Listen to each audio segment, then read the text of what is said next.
remember too, what you see and what you hear is what you feel. Butt kicker. The future is feeling.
As the championships for both series continue winding their way towards an epic conclusion, time is starting to tick away for competitors who hope to close the gap between their leaders. Tonight could prove a crucial race for both series, but for the GR86 drivers, Oulton Park is up on the docket with its old-school style layout, presenting a few places to overtake and plenty of places to get it wrong. It's certainly going to be a race where qualifying is the utmost importance. Hello everyone and welcome to the PRL Monday Night Series brought to you here live on RaceSpotTV. My name is DJ Clark, delighted to be joined back in the commentary booth by Joey Tevin with our director and producer Hugo Louise behind the scenes. And Joey, welcome back into the booth. Oulton Park, GR86s, we're in ties. It's going to be a good night.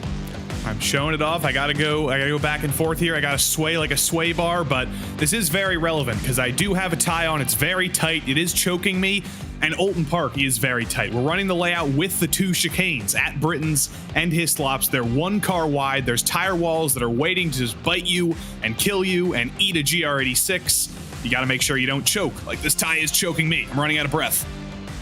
You've got to be very, very careful indeed. And before we get on into the action on track, let's go ahead and run you through our schedule for this season. As you can see, we are in round 8 of 10. Next up, a complete difference here in the form of Road America. Then we head over to Rudskogen to end out the season on March 6th. Going to be a good run there.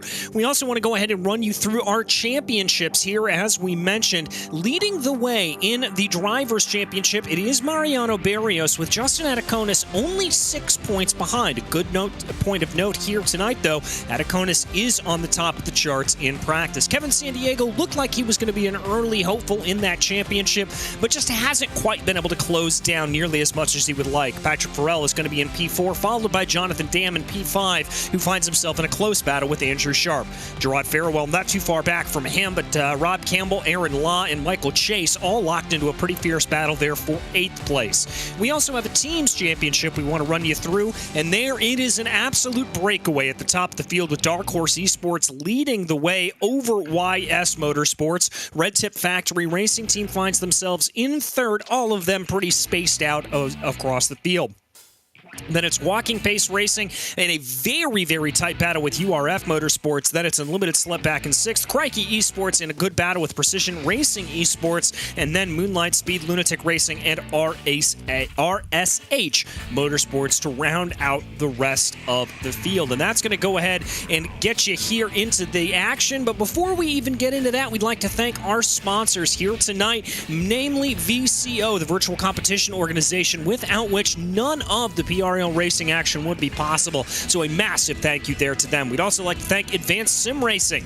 Owned and operated by passionate sim racers, Advanced Sim Racing designs and builds the sturdiest and most durable aluminum profile racing simulation cockpits available in the market today. All PRL members also get 5% discount off of ASR products using the Precision 5 coupon code. Thanks as well to Racebox Sim Racing. Racebox offers mid and high-end button boxes for sim racing enthusiasts, from the casual gamer up to the most meticulous sim racing driver. Competitively priced and carefully handcrafted, their button boxes are an enjoyable addition to any sim racing setup. Visit raceboxsimracing.com and get a 5% discount using the Precision 5 coupon code. Thanks as well to RaceLab apps. RaceLab helps you to improve your driving skills. With modern overlays, race statistics, and native VR integration, you can get the best out of iRacing. Start using it now for free at racelab.app. And thanks, as always, to the Butt Kicker, whose products provide incredible immersion and realism to every game. Feel every nuance and truly put yourself in the driver's seat. Thanks also to Mecha Sim Hardware. Mecha Sim Hardware is a small company from the Czech Republic, and their goal is to produce high-quality sim racing hardware. If you are looking for a high-end pedal set, handbrake, or sequential shifter, visit Mecha Sim Hardware's eShop right now and get yourself up to speed. We'd also like to thank a new sponsor into the Precision Racing League, and that is Muradness. Muradness is a performance lifestyle brand motivated by motorsport and founded by professional race car driver Daniel Murad. For more information, visit muradness.com. And finally, we'd like to thank NinjaTrader. Ready to compete against the financial markets? Supporting over 60,000 users across the globe, NinjaTrader provides trading software and brokerage services. NinjaTrader is always free to use for advanced charting, backtesting, and trade simulation. Visit ninjatrader.com to get started with a risk-free trading simulator and start tracking your performance. Well, Joey, that timed out just about right. It is time to go qualifying here around Oulton Park as we have drivers making their way out of pit lane right now. And you mentioned this is going to be a very difficult track here, even in these cars. A little bit lower horsepower. We've seen the MX-5s on this track many a time. But these GR86s, this is going to be a whole new kettle of fish. And they are slightly physically bigger than the MX-5s. They're slightly wider, so when you are going through those very, very tight chicanes, you have even less room to play with. You better hope that you're on a triple monitor, and if you're not in a triple monitor, I hope you have your depth of field and your field of view perfect, and you know the limits of your car, because those tire walls do come out to bite. We'll see here in a few moments as Michael Chase rounds the hairpin, one of the best passing opportunities on the track. You get a very, very short straight here, and then it's almost instantly into a braking zone, into a very, very tight chicane. You can see it right there. That's one car wide. You cannot fit two cars wide through there, and you're going to have to on lap one, so you better figure it out. Yeah, it's going to be very, very difficult for these drivers to be able to make any of that work. And then you crest over here, over Hilltop and down onto the binders into the Hislop chicane. Pretty much the same story here, as it is very, very difficult to get around there, even if it's just one car wide going through there, but let alone with the two cars that you may have to deal with a little bit later on. And the rise here through Knickerbrook, over Clay Hill, past Water Tower, and down into Druids. Now, this may not seem like an overtaking opportunity, but I'll tell you, I've seen many a driver be very aggressive into Druids and into the final corner of Lodge as well, that you may be able to see a sneak attack move go on. You tend to want to force a driver into a mistake in turn 15 at Druids there, and then if they're slow on the exit, you can get to the inside into Lodge, go for a dive, and potentially hope that you can get the run coming down the hill. But that is a very difficult corner at Lodge Corner, the final corner. It's a downhill elevation change. It's almost a little bit of a camber change as well. You think you've got everything under control, but the second you go over that crest and you start falling down the hill, the rear end can quickly get away from you, and it's easy to get distracted when you're on the inside of somebody trying to make an overtake. Yeah, very difficult, very easy rather, indeed, as we ride on board with Michael Chase, making his way through Cascades, the opening sector of this lap, no less difficult than the last sector, as we wait for some times to be put onto the board here, going down through Island Bend. And Joey, you hit the nail on the head.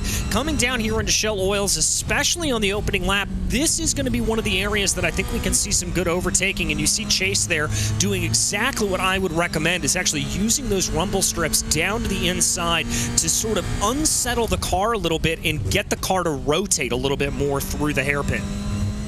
And through the chicane there, you can see it on this shot. We're riding in basically the middle of the car, Michael Chase, it's easy for Michael Chase to see that tire barrier on the left side. It's easy for him to differentiate where that is. But when you're making the right turn, when the tire barrier there, for example, and the second chicane is out of your view, it is very, very easy to accidentally just get a little bit offline and clip that, or potentially if you're racing with somebody else, force them into a mistake and eating that tire barrier as well. It's a very different kind of track. We go to plenty of street circuits on this calendar every season. We go to places like Long Beach and Detroit and wherever else. This is almost like a street circuit, even though it is a natural terrain road course. Even on the other parts of the track like this, the walls are so close, there's no margin for error.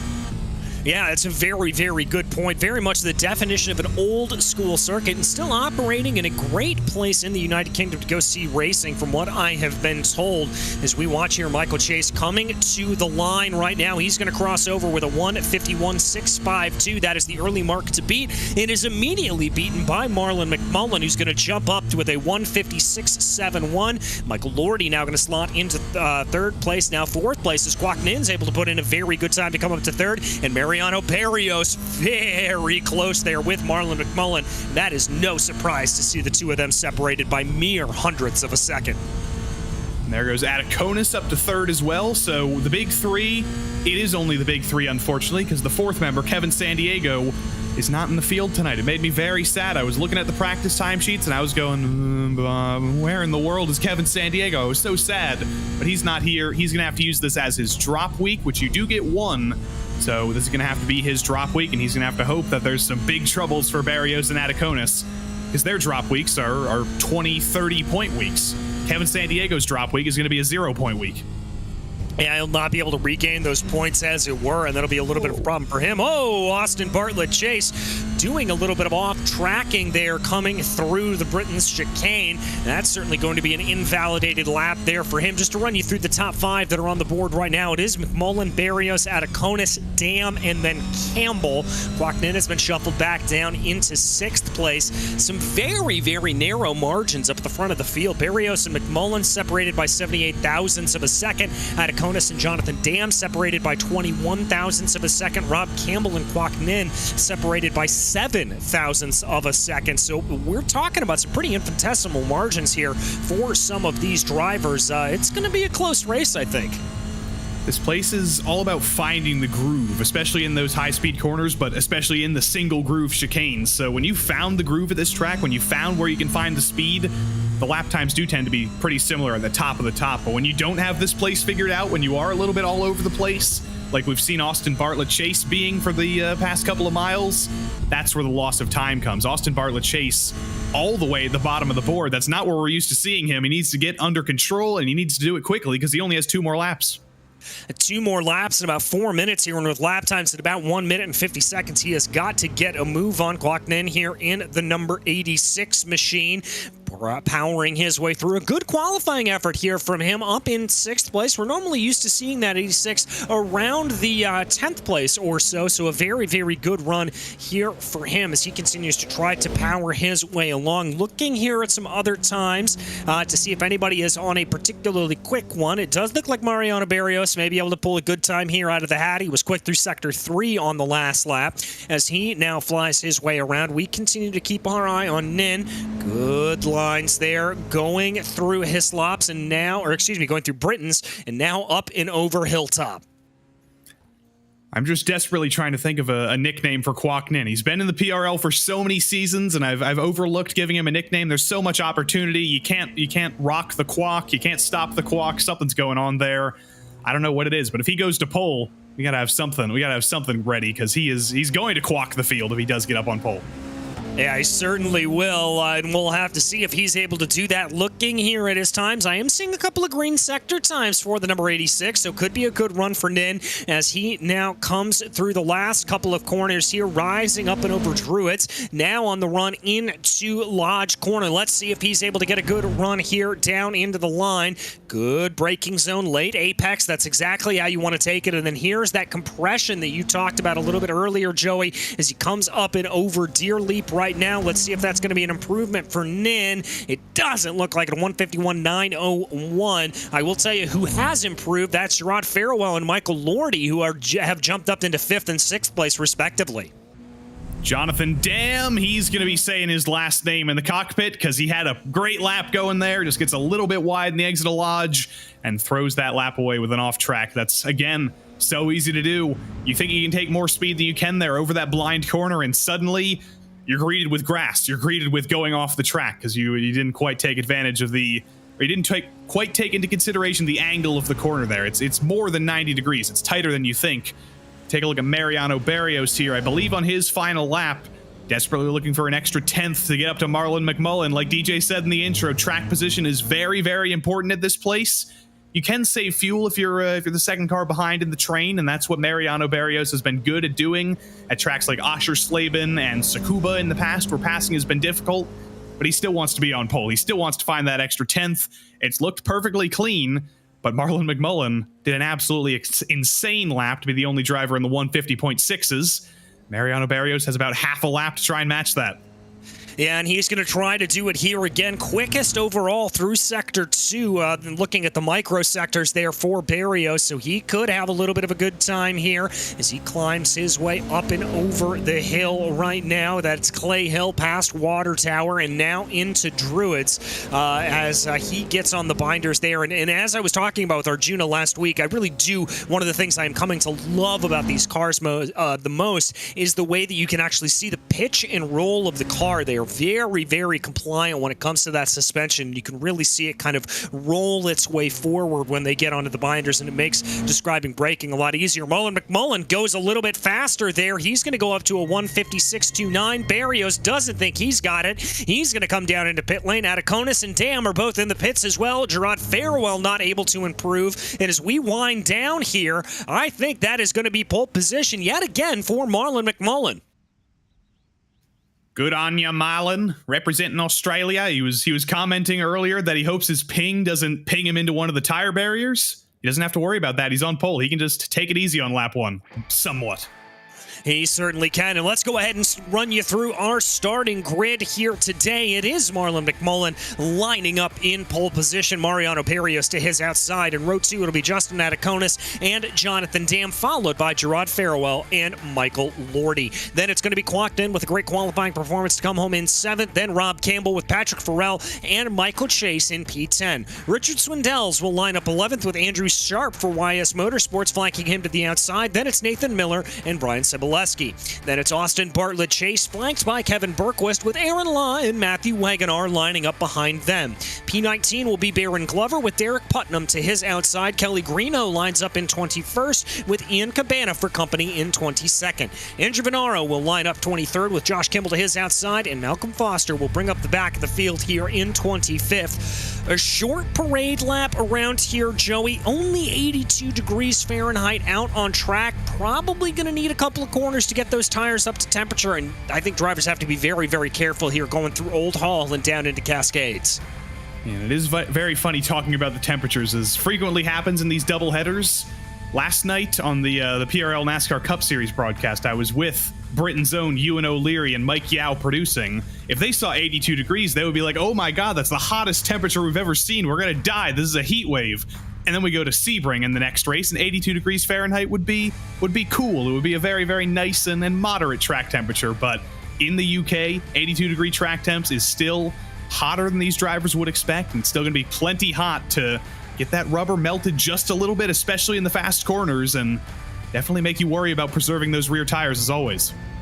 Yeah, it certainly will. We'll have to see who is the best at taking care of those rear tires. As we have really documented over the course of this season, we haven't seen that tire changing strategy come into play like we did last year and the last seasons in the MX-5s. Right now, they work their way down out of Druids and heading their way towards Lodge. You see a couple of these drivers certainly weaving back and forth as much as possible, trying to get as much heat into those tires as they can. Interestingly, no weaving here out of the front two. They look to be in pretty good position as they go and try to be able to come down through Lodge Corner, ready to get onto the loud pedal and to get racing. Marlon McMullen will bring them to the green. The iRacing iRacing pace car pulls off down pit lane, and there goes the green. We are racing in Alton Park, and talk about a getaway there for Marlon McMullen, already able to clear Mariano Barrios, and it's going to be Justin Ataconis trying to have a little bit of a fight there around the outside of Old Hall. That's not going to play himself out. He's going to find himself a little bit far behind. Couple of cars running a little bit wide, little bit of 2x2 through the rest of the field,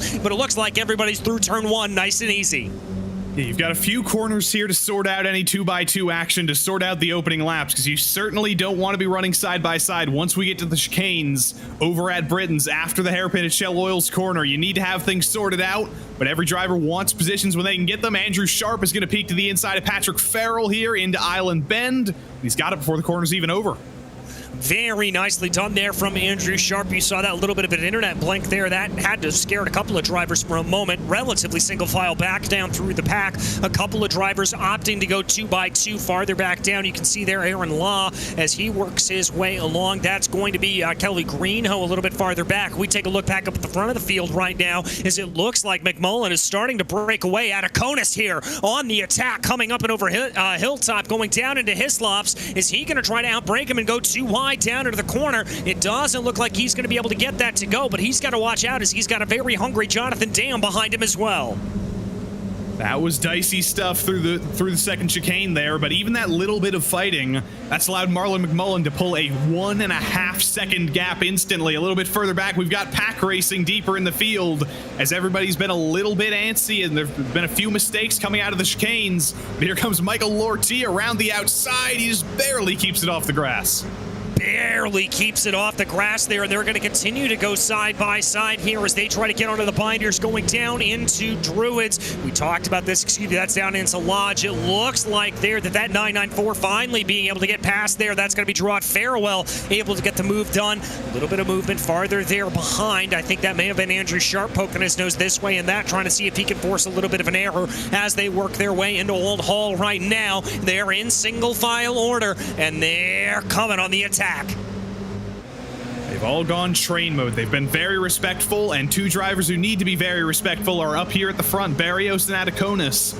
They're actually both doing a very, very good job of catching McMullen. He extended that gap to 1.5 seconds, but over half a lap, they've already brought that back down to a second. They're almost within draft range.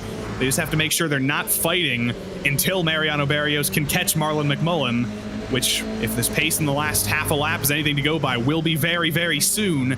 Ataconis just has to be patient for the moment.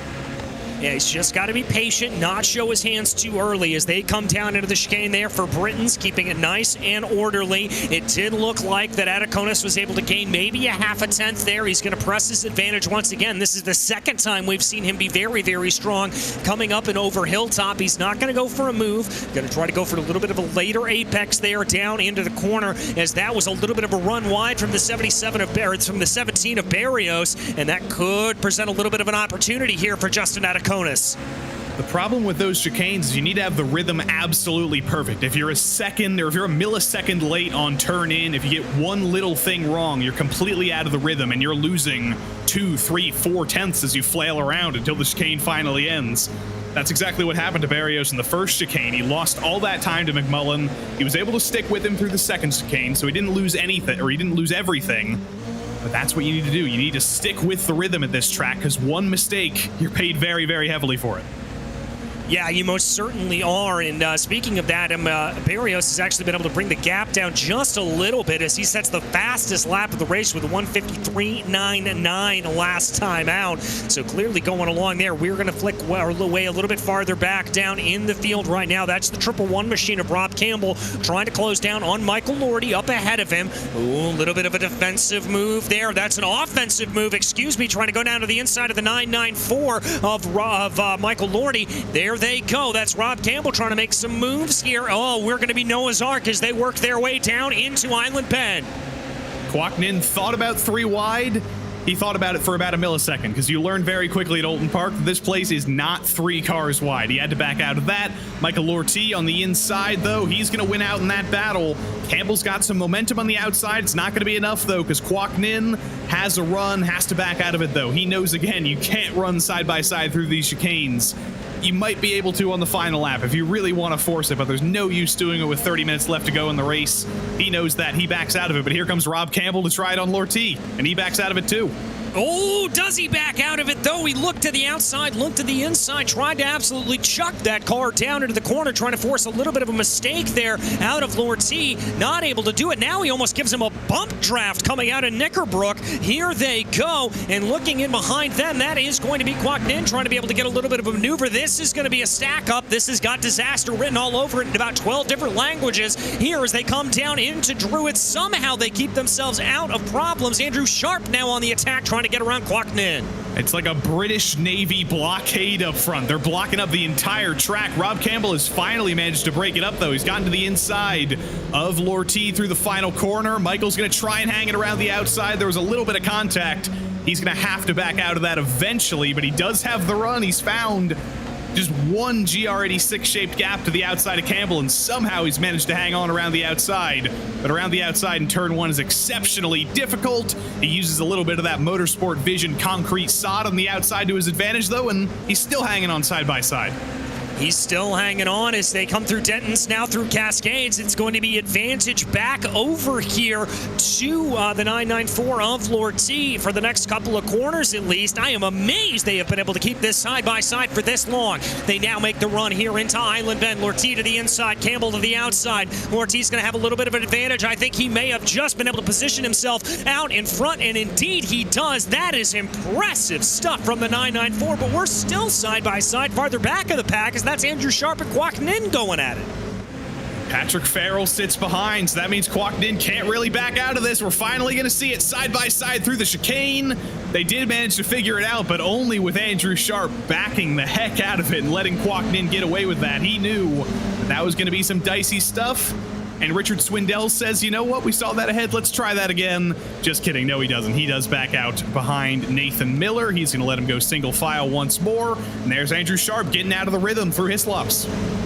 Cooler heads prevailing there, thankfully, but what a battle that we were seeing there for all of them. Absolutely incredible stuff to be able to see that all take its place out. A little bit more side by side there in front, trying to see if that's going to be able to be a little bit of a move. We keep our eyes right now as it looked like Rob Campbell may have been able to have a little bit of a mistake up in front, having a little bit of side by side there. Michael Chase farther back in the field. That's going to be Campbell up ahead. He's going to be able to hold on to that advantage over Lord T, but look at that gap that all of this fighting has allowed for now at this point. 5 seconds up the road to Gerard Farewell. These are two drivers with wins in the PRL. They have tons of experience. Rob Campbell has been with us seemingly forever in GT3s and GT4s and whatever the heck you put that guy in. F3, he's won in just about everything. Michael Lord T has won an IRO4 competition in the PRL. Kwok Nin is one of the winningest AM drivers in PRL GT3 history. Now they've all found each other as they run away from this battle that's still unresolved. Andrew Sharp goes a little bit wide. Now he's found a whole nother buddy to put him under pressure. Here comes Michael Chase. Michael Chase going to have a look down to the inside here of Island Bend. He's going to get that done, and now it's going to be Nathan Miller also trying to make it a 2-for-1 as they go down into Shell Oil's corner. There you see the number 19 absolutely chucking it down into the corner. Excuse me, that's Patrick Farrell, really and truly carrying some great speed around the outside of the banking there, and Farrell able to get that done very, very easily. Now pulls himself up into what is that 10th place position, and he's not done yet. He's trying to make a move here on Michael Chase. Michael Chase did exactly the same thing, got out of the rhythm, had a huge checkup, but Patrick Farrell didn't really have anywhere to go. But I think Michael Chase might have a slowdown from the amount he extended there, because Patrick Farrell just blows by him. Chase is back in the rhythm now. I think if he did have a slowdown, he has served it already, but that was bizarre. I wonder if he just felt bad about blocking Farrell after his little mistake, or if that was actually a slowdown. Not sure. We may have to talk to him at the end of the race to know for sure. Chase getting over the radio there. Not entirely sure what he said to the rest of the drivers out on track, but we're about 10 minutes down in this race, 25 minutes left to go, and the action has been absolutely fast, fierce, and fabulous right now as here we go down to the corner. Andrew Sharp trying to make a move on Michael Chase. He's going to try to outbreak the number 34 as they climb down the hill and back up again onto the start-finish straightaway. They're still going to be at it, and we've already got to take her down into pit lane. That's Brian Sabalewski. It is Brian Shabelski backing out of traffic, potentially thinking about the strategy that worked very well at Tsukuba a couple of weeks ago, getting out of traffic, using the way the undercut works in the PRL, just getting yourself out of traffic, running in some clean air, and hoping that the battles up ahead all slow the other drivers down and and win you the strategy. But then that's because you don't take tires in this series. The races simply aren't long enough, and the tires simply don't wear enough for tires to matter. So you can't undercut that way. Everybody's going to take reasonably the same amount of fuel as well. But if you can get yourself out of traffic, that's how you can make positions in the pit cycle. Well, and speaking of fuel, we check back in on the leaders of this race, McMullen, Barrios, and Ataconis. And as I say that, we've got a big problem farther back down in the field. That was the 23 of Austin Bartlett Chase. We'll try to bring you a replay of that a little bit later on. But we're seeing here, at least I thought we were seeing, Joey, a little bit of, same story, different day of Barrios and Ataconis saving fuel behind McMullen. But Ataconis here looks like he's got the bit between his teeth. He is in full attack mode. And that's not good for Barrios because he's not normally a driver this season who's cracked under pressure or made any sort of mistakes. As we take a look at, Austin Bartlett Chase on the left side of your screen there. That is the worst place to go off at Oulton Park because you just barely clip the grass in the exit aisle and bend there after carrying a little bit too much speed. And once you hit that grass, there's absolutely no saving it. You can get on the brakes as early as you possibly want. You can react as fast as humanly possible, and you're still not going to be able to keep it out of that wall. It just sucks you in. There's nothing you can do at that point. Yeah, it certainly does. And there, Austin Bartlett Chase finding that out the hard way as he is down into pit lane. And I would assume that those damages would be terminal here at this point. What this battle, though, that we're seeing play out on your screen a little bit right now, though, this is as they work their way on through. That is the number 86. That's clocked in behind Michael Lorty right now and Rob Campbell. This is the little bit of the breakaway for sixth place. Gerard Farewell's been able to scamper off into the distance, as we said, to the tune of about 5-6 seconds here at this point. But this three-car battle, very, very intense. We take a look on board with clocked in right now, doing a little bit of what you were talking about, Joey, needing to really sight those corners all the way through. You can really see the driver's eye line going there. He's lucky. He's a VR guy, so he can see a little bit more than some other drivers, and he can look to the left, to the right. He can see where the barriers are. He can look into the distance. That is the benefit of using VR. There's some drivers that use VR. There's some drivers who are still on a single monitor. There's some drivers who have curved monitors. Some drivers have a triple monitor setup. It is a very diverse group of technical specifications here. Kwok elects to go for the VR, though, and he's still going for that Hollywood depth of field with that mic placement. Yeah, he certainly is, as he's got it there, but he's trying to be able to close in on the back of Lorty right now. We keep our eye on him. It looks like he's got a little bit of a toe as they make their way down into Druids. I don't think he's going to be close enough to be able to get a move done, and indeed he's going to stay behind right now. And I wonder here, Joey, if we talked about it, fuel games, fuel strategy starting to come into a play here a little bit for these drivers as they start to think about that pit stop and see if they can save just those precious few gallons of fuel here. Kwok definitely wasn't saving any fuel coming into Lodge Corner there. He was very late in the brakes, and he actually got into the back of Michael Lorty, so if he is thinking about saving some fuel, maybe Michael Lorty was saving some fuel. Maybe that's what distracted Kwok there and caught him by surprise. As Miller and Michael Chase are still going at it through turn one. Not any room given whatsoever, but somehow that's just enough, and they survive turn one. They survive turn one. That's going to hold Nathan Miller up into the lead here of that little pack. That's going to be the battle for 11th right now. Chase Bergquist also behind there, and that is Baron Glover that you see flicking through the back of your screen right now. Looks like Josh Kimball has had a problem a little farther back down in the field, unfortunately, and I can also tell you that Ian Cabana has come out of pit lane. He has just served his mandatory pit stop here at this point. We watch Kevin Bergquist right now, right in the middle of that battle, probably holding in line here at this point, not wanting to be too aggressive, just letting everything play out in front of him. Kevin Bergquist is not a driver known for going for those aggressive moves. He's very methodical. He picks up positions when he can. He doesn't make very many mistakes.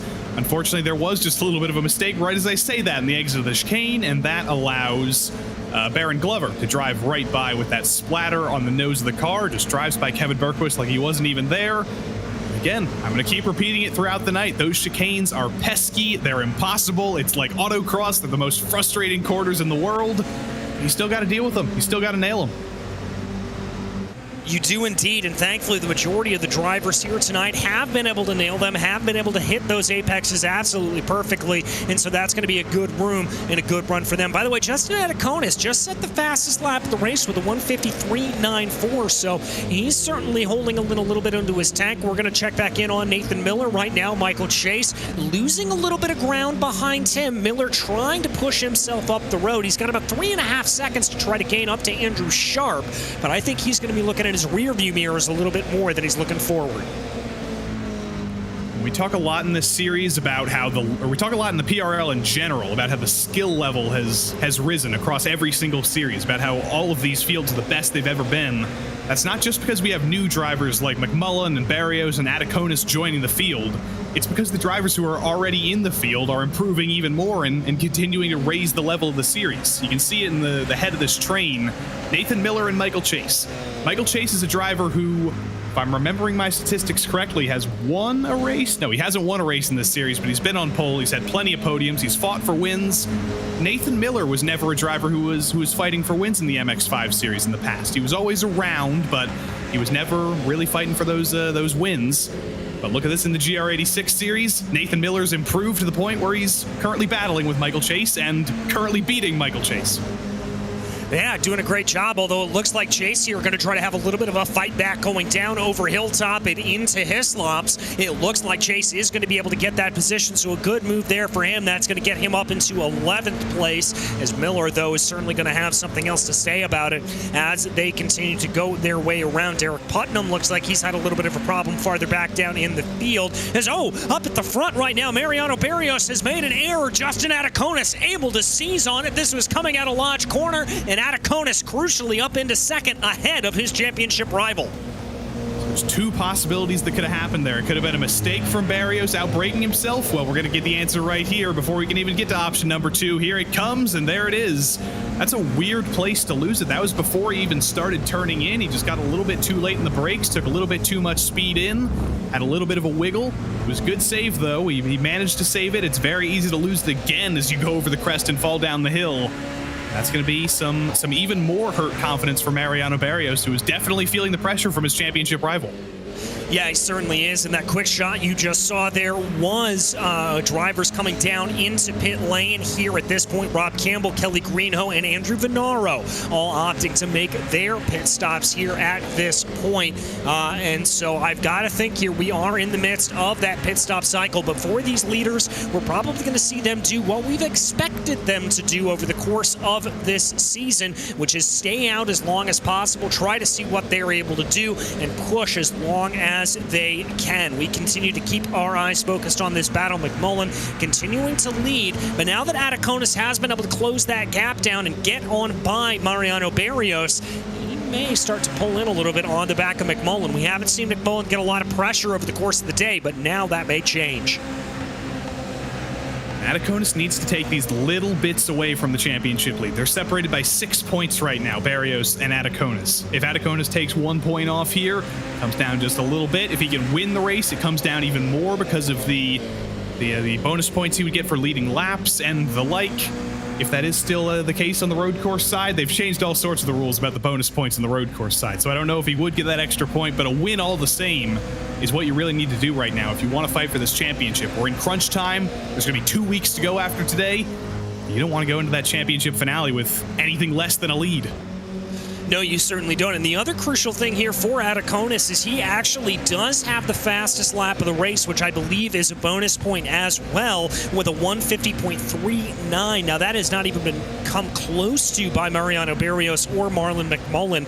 McMullen with a 150.52 and Barrios with a 150.6. So that's going to be an additional point here that Ataconis is going to be able to steal away potentially if he's able to keep on as he is. But right now, the 58 putting up a pretty stout defense here. I say defense. We haven't seen him run defensive here yet, Joey. He's just running the lines that he wants to run and sort of making Justin Ataconis fight around that. And that tends to be the best way to drive defensive at Oulton Park, at least in the first sector. You don't really need to block or do anything. As long as you're fast, as long as you're hitting your apexes, as long as you have control coming through these chicanes, you're going to be in pretty good shape in holding off any sort of attack from Ataconis. But Ataconis is extremely aggressive. He's found some extra pace. He was clearly getting held up behind Barrios there. We're learning that now. And he is all over the back of McMullen, coming down this short straight here. He's not going to have enough time to go for any sort of move. He's not going to be able to close up all the way to the back, but he is putting the pressure on Marlon McMullen for the first time in this race. Does he elect to use that pressure to his advantage, or is he going to save a little bit of fuel? Or does he elect to bring it down pit road or pit lane this time and get out of Marlon McMullen's way and get himself in some clean air? Well, we'll have to see. It looks like my calculations is here comes Marlon McMullen coming down into pit lane. A little bit of a surprising move there, although maybe not all that surprising. McMullen has been the one up at the front of the field, not really able to do all that much fuel saving. So he's going to come on in here first. And look at that gap, crucially. Now that we're able to really focus on it, Ataconis 1.1 seconds ahead of Barrios. There McMullen comes to rest in his pit stall. Looks everything is pretty normal and good right there. This is going to be a little bit farther back in the pack right now. That is the number 65 machine working its way around. That's Gerard Farewell with Jonathan Dam closing in. I don't really know why McMullen came in first, because he doesn't have any real upside there. He's let Justin Ataconis have clean track where he's been at his fastest, and Ataconis is going to be able to pull an overcut here because McMullen has come out basically in traffic. He's 1.2 seconds behind Michael Chase, so he's a little bit of a gap, but not much. McMullen has gone for the alternate strategy, and it's not the alternate strategy I would have gone for, but right now his only job is absolutely nailing this outlap and hoping that Justin Ataconis doesn't have even more pace in the tank to jump him. Yeah, that's certainly what he's got to hope for here at this point, and we'll have to see. We'll keep you abreast of when Ataconis and Barrios decide to come on into pit lane. But right now, we continue to follow the 54 of Jonathan Dam, putting good pressure onto the back of the 65 here of Gerard Farewell. This is third and fourth as they run, but we anticipate that cycling around a little bit once these drivers come down into pit lane. McMullen, by the way, is your highest placed pit stopper right now. His time in the pits, about average, I would say, about 9.8 seconds. That's maybe a little longer than what we've seen from a few drivers, but we've seen some 11-second stops over the course of the field as well. As we're going to jump back here, we've got a little bit of side-by-side. That's going to be Rob Campbell and Glocknin coming down into the corner. Whoo, that got tight. And by the way, your leader down into pit lane, Justin Ataconis. Now we learn, has Justin Ataconis been able to do the outlap, or the inlap rather, of his life and block off McMullen? He has to make sure he makes no mistakes. It's a tricky pit entry here at Oulton Park. You got to be very late in the brakes. Everything looks good though. He's in the box, no penalties or anything, and it's 8.9 seconds in the box. That's almost a full second less in the box than Marlon McMullen. This is going to be a huge lead for Justin Ataconis. Yeah, as he comes down and gets up to speed right now, there you can see the Red Tip Factory Racing Team driver coming out onto the track. He's going to have about 1.2, let's call it, seconds above Marlon McMullen here at that point. So strategy played out brilliantly there for Ataconis. But here's my next question. What does Barrios do? Is he able to get the similar kind of jump we saw over Justin Ataconis here? Depends on how much fuel he's been saving. I don't think his relative slowness compared to Ataconis was because he was saving fuel. I think he was just constantly getting out of the rhythm and getting put under pressure. So I don't know if that was contrived, but we can wait and see. He might have something under his sleeve. There wasn't any fighting for Ataconis up at the front of the field, so he wasn't losing any time. He's not in traffic right now. He's just driving away from McMullen. Everything's looking up Justin Ataconis right now, but Mariano Barrios is desperately hoping he can pull off a miracle in the pits. Yeah, he certainly is. I've got my eye on the number 77, and we'll let you know when he decides to come down into pit lane here at this point. With only about 11 minutes left to go, I've got to imagine that we are either nearing the end or at the very end of that fuel stop cycle.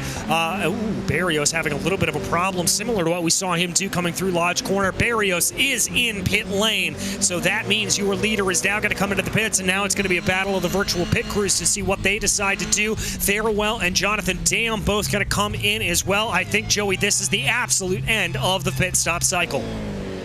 Fuel is running out, just like it was in the UK, I think, last winter. But they've got some fuel back in the tanks, just enough to fill up these GR86s. Barrios 8.1 seconds, so that is better than Ataconis by another full second. That's almost 2 seconds quicker in the pits than McMullen was as well. It's not going to be close coming out. Ataconis is still going to win the race off pit lane. McMullen, though, it's going to be a challenge for second. McMullen's got the momentum, he's got the run, and he will be clear coming down into turn 2. Good move there from Marlon McMullen. A decisive move to put his car up into P2. And crucially, even with that little bit of a scrap, he has been able to cut the gap down to Justin Ataconis. That has now come down to about 1.1 second. And so now the question is here for Mariano Barrios is, do you let Marlon McMullen do his thing and try to catch up there and put Justin Ataconis back? Or if you're Mariano Barrios, do you scrap and claw for this second place position? That's my question. You got to wonder if McMullen has a thing, though. That's been the problem. Once Ataconis got by him, he just started running away, streaking away, and he's continuing to do that. It's over a second now. Through that first chicane, he's pulled a little bit of a gap over McMullen and over Barrios as well. The fastest driver in the race is in the lead of the race, and that is always the most frustrating thing when you're running second, because that's the hardest thing to beat. You have to find speed yourself, and sometimes that's almost impossible. We just saw there Jonathan Dam make his way by Matthew Wegener. Wegener in the 879 has not come down into pit lane. He is the last driver to not pull into the pits, but now that is going to free up Jonathan Dam to be able to chase down on Gerard Farewell. Nathan Miller, also in the number 6, currently in 4th place position, has not come down as well. So plenty, just 2 drivers here left to come in to take their not required pit stops, but more than expected considering the limited fuel tank that we do run on here. But we continue to keep our eyes right now a little farther back in the pack as Kwok Nin finds himself in a pretty little fierce battle right now. That's going to be Patrick Farrell right up ahead of him. Rob Campbell behind Andrew Sharp, also making this a 4-car train.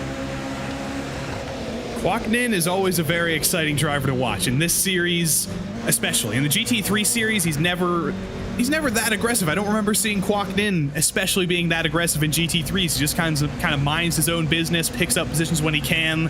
But in this GR86, he has been a show of his own. He's been a Kwok opera. It's been incredible to watch. He's just throwing that thing around. Kwok opera, really? Like Tommy. Good. I saw it live. It was great. There we ride on board with Nin, trying to make it work down into the corner, trying to make it work down into Cascades. He's going to be able to gain everything back up underneath him right now and keep that pressure onto the back of Patrick Farrell. We look a little farther up right now. They work their way through Island Bend. Nin's going to look to the outside here. Defensive move from Farrell, just trying to block off every opportunity that he can, really and truly making sure that Nin doesn't have any sort of approach here. That's an interesting line you can run there through Shell Oil's corner. He ran the outside, Patrick Farrell did. He almost ran it like an oval corner. It is a banked corner slightly. It's slightly off camber. He used that to his advantage. Unfortunately, there's none of that advantage through that first chicane, and he's lost everything to Kwok Nin, who gets to the inside. Nin's done this to Rob Campbell before, and Farrell is not interested in going side by side through the second half of the chicane. There goes Kwok Nin up into P6 again, so this is the highest he's been. He's finally passed this entire train. Now he hopes that Farrell doesn't have anything for offense. Yeah, good aggressive drive there from Kwok Nin as he certainly was able to make that work and make that play. Very, very good stuff from Kwok Nin. By the way, up at the front of the field, we've got a little bit of an interesting thing starting to play out as Marlon McMullen has set the fastest lap of the race the last 2 times out, but we've got to focus here because Patrick Farrell tries to have a little bit of a fight back on Kwok Nin.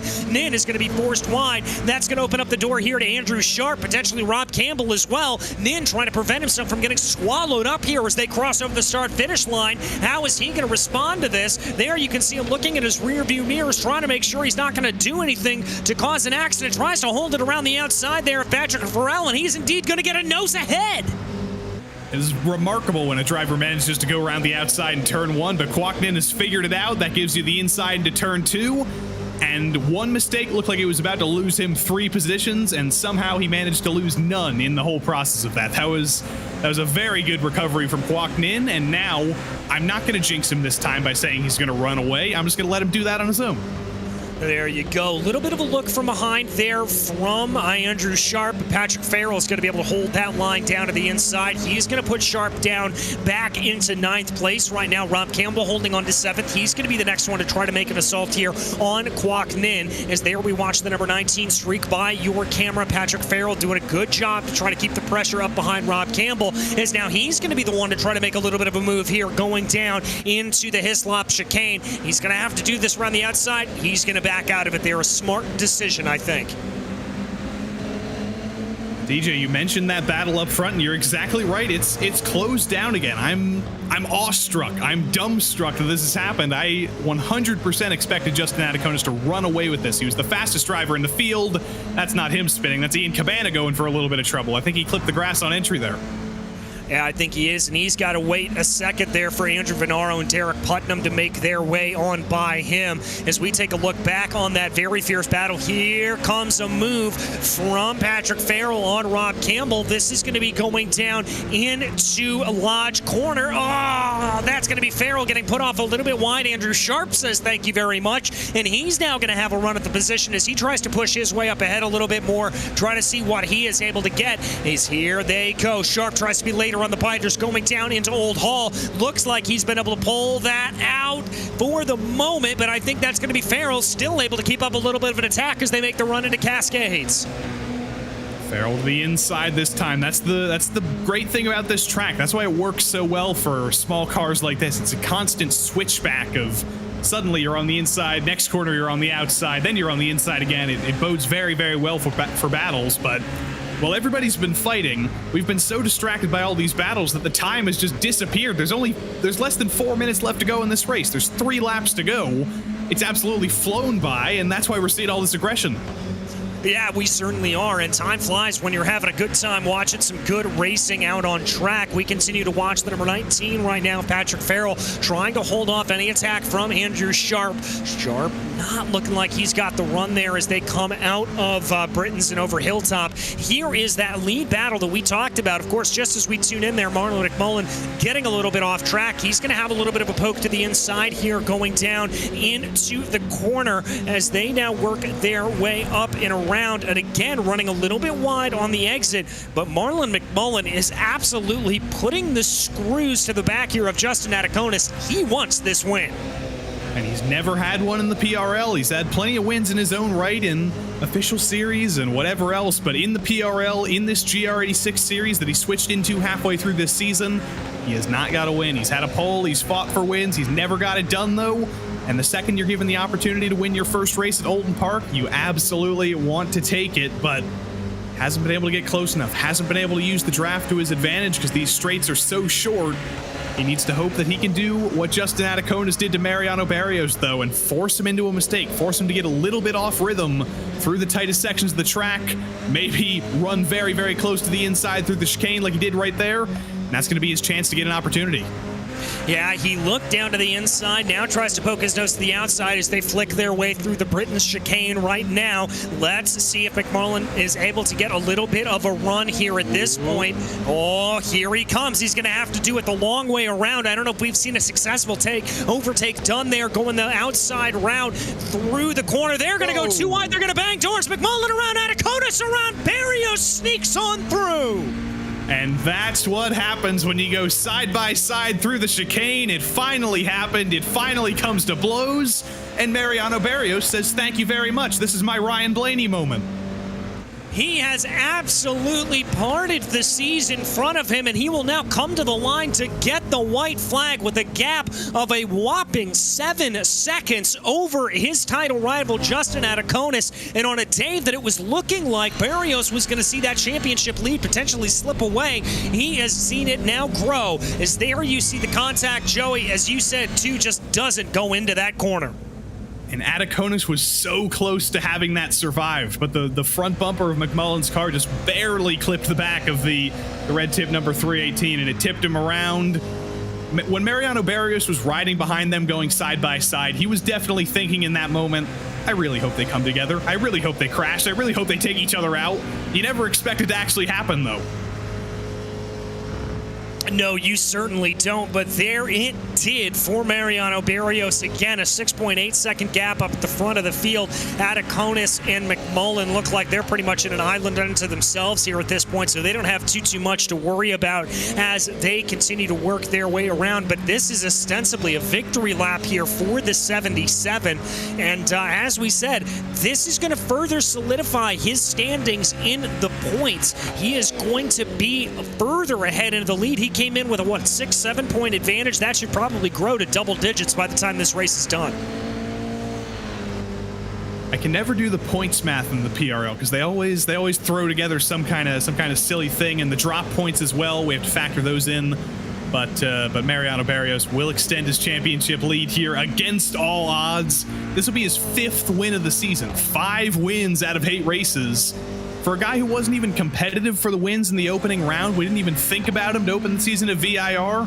He's just shown everybody up over the course of this season.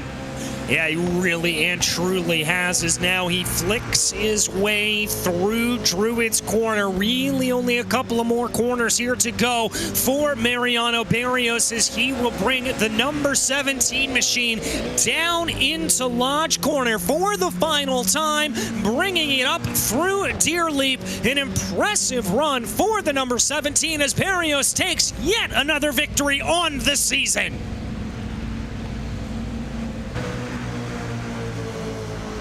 Very excited to hear that interview. I don't know how happy he's gonna be, but I have a feeling he's gonna be ecstatic.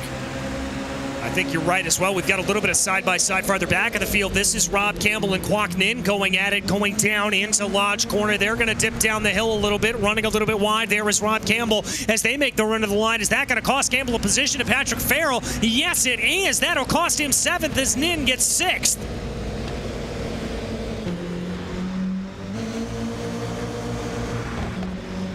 As we look back a little farther in the field right now, drivers crossing over the line. Bergquist going to be able to lead, that's Baron Glover leading over Aaron Law and Nathan Miller behind them. A few more drivers coming across, Richard Swindell, Soboleski. We look back on the 774 right now. This is Ian Cabana trying to see if he's able to gain anything here on Malcolm Foster. This is the battle for 19th out on the circuit right now. They're going to come up through that final corner, dipping down a little bit, and then they'll come up and over the line, and it does look like there that that is not going to come to anything, and Foster will be able to hold out over Cabana. Just waiting now for Derek Putnam and Josh Kimball to cross over the line as Putnam comes across in 21st, and there is the ARC number 978.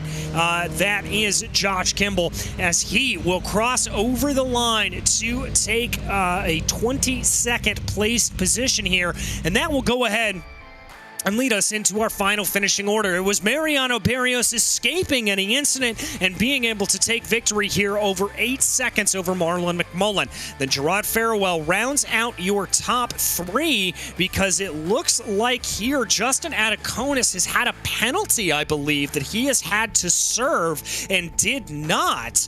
And he is being dropped down out of the order, so that is a big change. Jonathan Dam will come home in 4th, followed by Kwok Nin, then Patrick Farrell, Rob Campbell, Andrew Sharp, Michael Chase, and Kevin Bergquist in 10th place. 11th will be Justin Ataconis, losing 9 positions there as a result of that penalty. Baron Glover coming home behind him in 12th, followed by Aaron Law, then Nathan Miller, and Richard Swindell. Brian Soboleski came home in 16th, followed by Andrew Venaro, with Kelly Greenhoe 18th, Malcolm Foster 19th, and Ian Cabana 20th. Derek Putnam was in 21st, followed by Josh Kimball, Matthew Wegenar 23rd, 1 lap down, and then Lortie and Austin Bartlett Chase running into a little bit of problems there over the course of the race. And that's going to lead us right on in to an interview with our race winner, Mr. Mariano Barrios. And Mariano, let's start at the end. Talk me through what you saw happening in front of you going into Hislops with about 2 laps to go.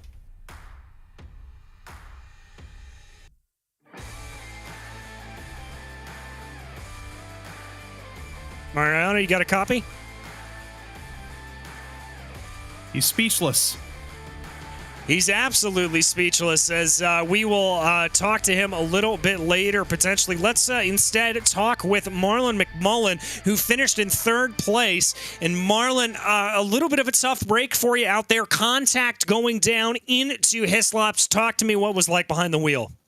I mean, do you really want to know how I felt at that moment? I mean, I was just a bit heartbroken, but yeah, it is what it is, I guess. I mean, I thought I was far enough off. I deserved a bit of room, and you know, as I said to you in the last couple of weeks, I'm not going for a championship. I want that win, so I'm going to have a go. And as Senna always says, if there's a gap there, you got to go for it. So I had to go, and yeah, oh well.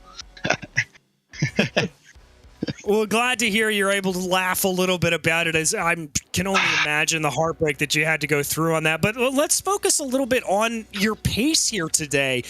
You came out of pit lane. It looked like you were going to be really far behind, and we kind of rode off the battle for the lead, but you came up out of nowhere and made an amazing play to get yourself back into position. Yeah, I think I found some Jandal after that qualifying. I don't know, I just had to drink a water, some energy drink, and yeah, Bob's away. We were off on a good start. So it was really good the start of the race. You know, I felt really good on the first lap. I pushed out that 1.5 deficit, nearly broke the, the draft, and Mariano sort of came back in, and then I'm like, great, here we go again. It's a replication of all the last few weeks. They're going to jump me in the pits, and surprise today, Mariano didn't jump me, but Justin got me. So once that happened, I'm like, oh man, I'm going to go turn this 4-cylinder into a V12, and we'll see what we can do. And yeah, no, I had a good go. I mean, racing's racing. I'm not angry about it. It's just I really want that win, and today I thought I was that close, Well, we head to a pretty diametrically opposed circuit next time out in the form of Road America. Is that maybe the place you can finally break your duck? I mean, when it's going to happen, hopefully one day. I mean, it's all up to the iRacing gods. All I can do is just keep going, 120% pace. As I said to you last week, if I start on pole, it's not great. They draft me, they save the tyres and a bit of fuel. But it's going to keep going hell for leather. Hopefully it all comes good one day. And, it's great racing these guys. As I said, I'm all the way here in Australia. So the fact that we're racing so hard, and I mean, yeah, we had a little bit of an iffy today, but it might have been a bit of net code. So, I mean, just to race these guys as hard as we are, it's awesome. So we'll see how we go at Road America. I mean, it's all about the draft, and hopefully I can get one up on them. Well, Marlon, I wish you the best of luck, my friend. But as for today, you're still on the podium, still a solid 3rd place. Who'd you like to thank? Yeah, most definitely. Thank you to Advanced Sim Racing, Racebox Sim Racing, The Butt Kicker, Mecha Sim Hardware, Race Lab, Ninja Trader. You guys, of course, for putting on the broadcast, and Precision Racing League. Well, thank you so much, Marlon. We'll see you next time out in Road America. Thanks, guys. All the best.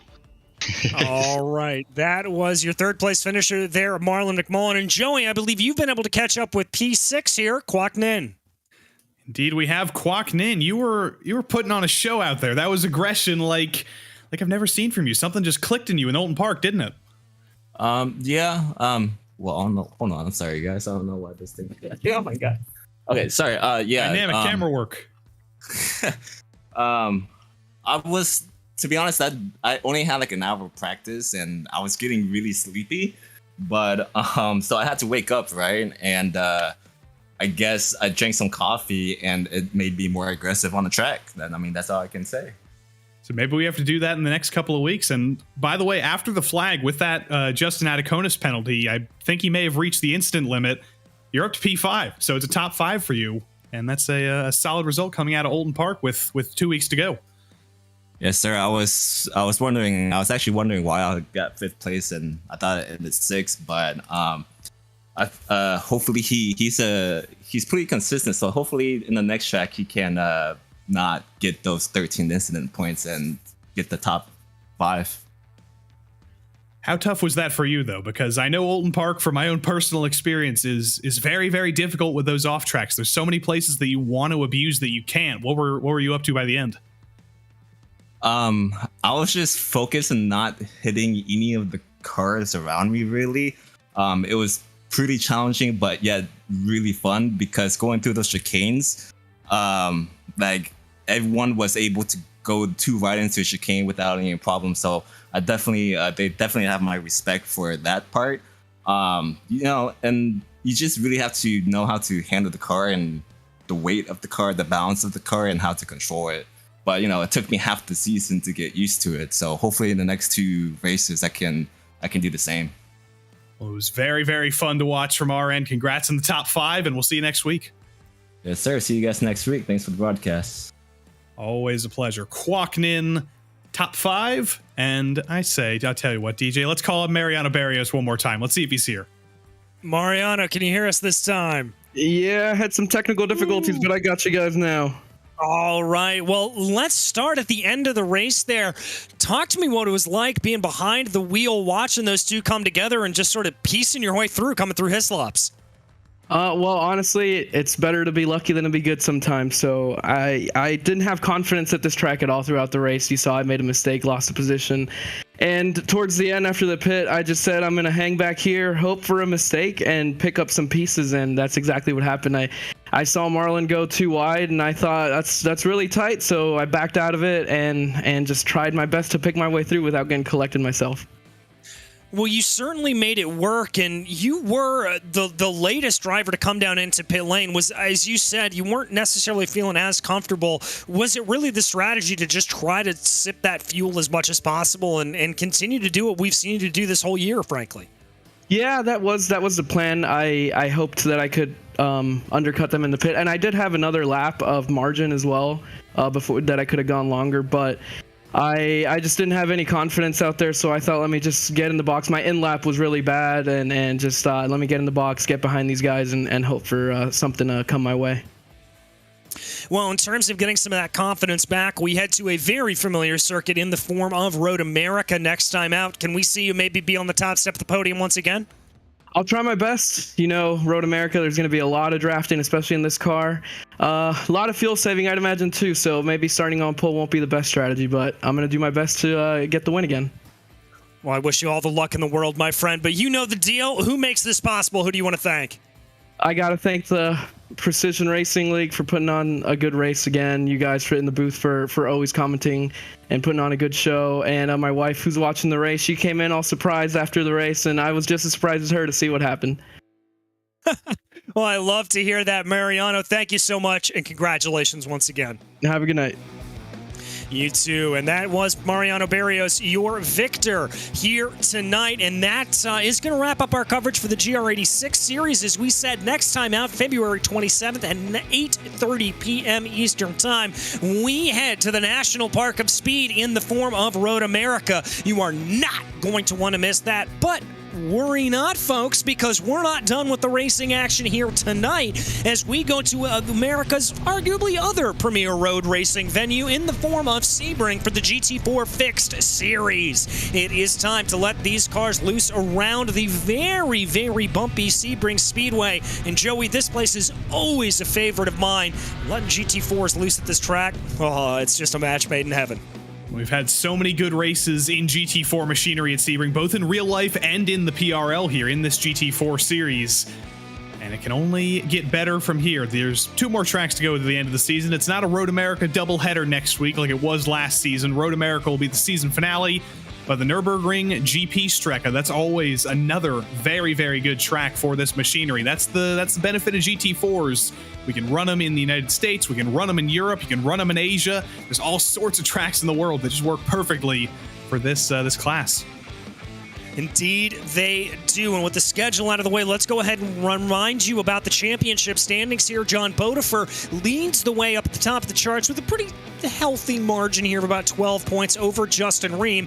Then it's Michael Diaz with 170 points, a little bit far ways back, but as we saw last round, just about anything can happen. Adam Brockway is in 4th place with Vincent Trepanier in 5th. Then it's Nicholas Riceputo. Miguel Vigo tied on points with Riceputo. Abner Acosta not too far back from them, and Alec Bergstrom and Keith Bonilla rounding out your top 10. As with the GR86 series, we also have a teams championship championship with Alpine Stars Geodesic McLaren, which is Hydro Race now, I should say, leading the way with 400 points. They pretty much have that locked down. Precision Racing Esports number 111 in second place with YS Motorsports Gold in third. Then it's Unit Sim Sports Alpha, followed by the Alpine Stars Mercedes team, the Geodesic team, Hydro Race Geodesic Mercedes with 200 points. Then it's Precision Racing Esports number 112, tied on points with Delta Sport and Race Factory. Keep an eye on that battle for 6th. That's going to be pretty electric over the course of the last 3 rounds. Can-Am Racing is in 9th, and then Unit Sim Sports Bravo rounds out your top 10. And that's going to bring us right into qualifying coverage. 10 minutes of qualifying here in store, Joey. And, well, talk us through a little bit of what are the keys to being able to get a good lap around this Sebring International Raceway. Well, it's a very, very long lap. It's very, very punishing with all the bumps, and it's a track that a lot of these drivers have a lot of experience at, which always helps. It's a place like this that tends to chew up newcomers because of, like I said, the amount of corners, the amount of aged asphalt. This place is on an old World War II airfield. It is not a purpose-built racetrack in the way that some other places are.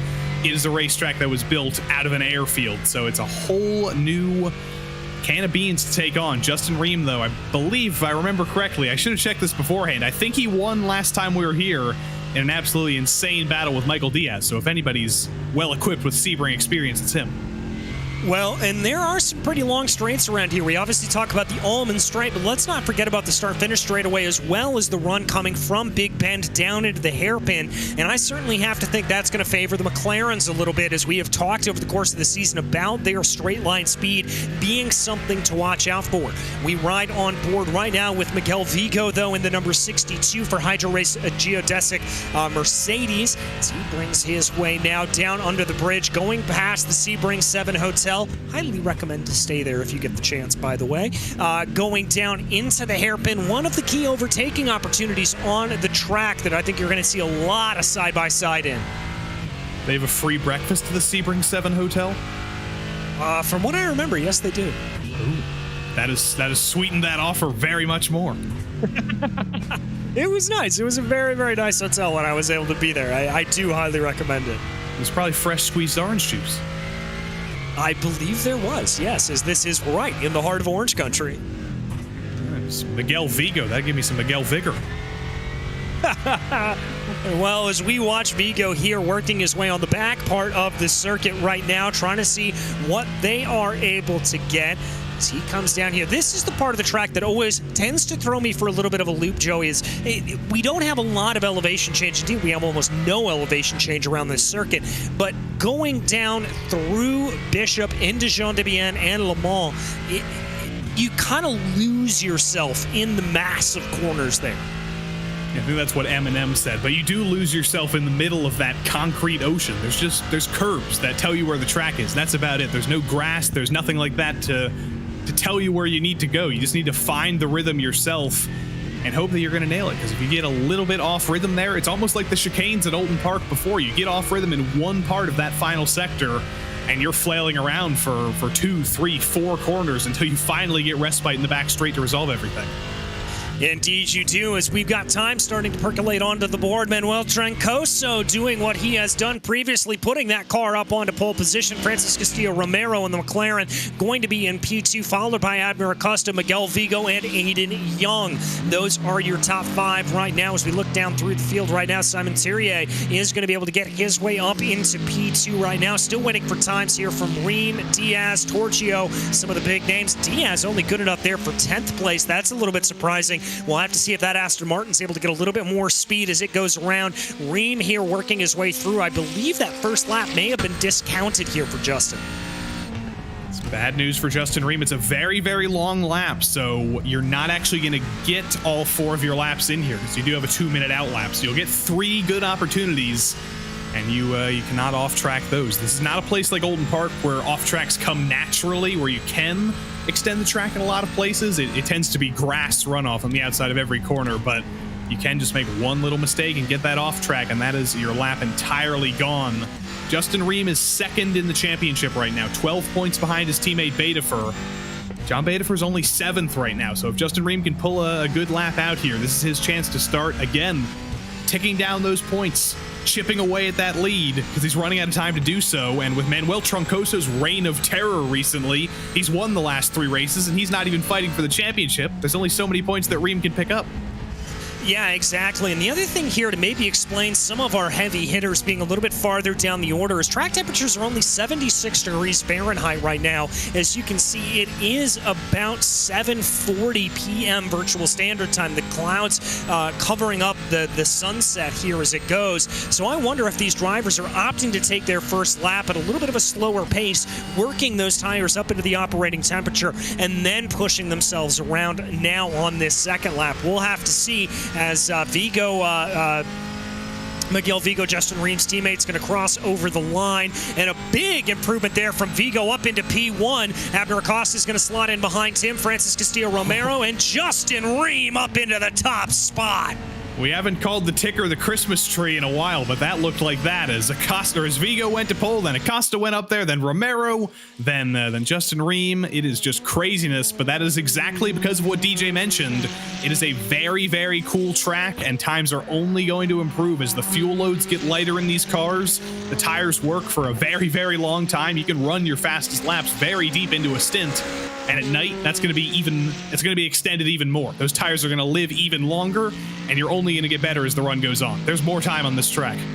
Yeah, there certainly is. As we watch RaceSpotTV right now, currently sat in 7th position. He's about 0.5 of a second off of the best time of the day. Goes down into the braking zone here for Cunningham. Going to bring it around there. That's one of the few places on the track that you really want to clobber those curbs, as these curbs around here are varied, but the big ones are, well, frankly, quite big. There he brings it now down into the tower turn and brings it out into the Flying Fortress straightaway. A little bit of oversteer that he's having to correct there for, but he's able to get it underneath him, and he's actually going to stop, not liking the time, and that's going to be RaceSpotTV's day done for qualifying. And that was going to be his last lap anyway, so there's no point continuing on with it. He's clearly comfortable in the setup he has, but Manuel Troncoso, I called it a reign of terror because that's exactly what it's been. He's been so unbelievably quick since his first race here in this series on a part-time basis. He has just ran away from everybody, although there was a little bit of trouble there over the curb coming into the back straight. Manuel Troncoso is from Chile, but I think those tires were still a little bit chilly.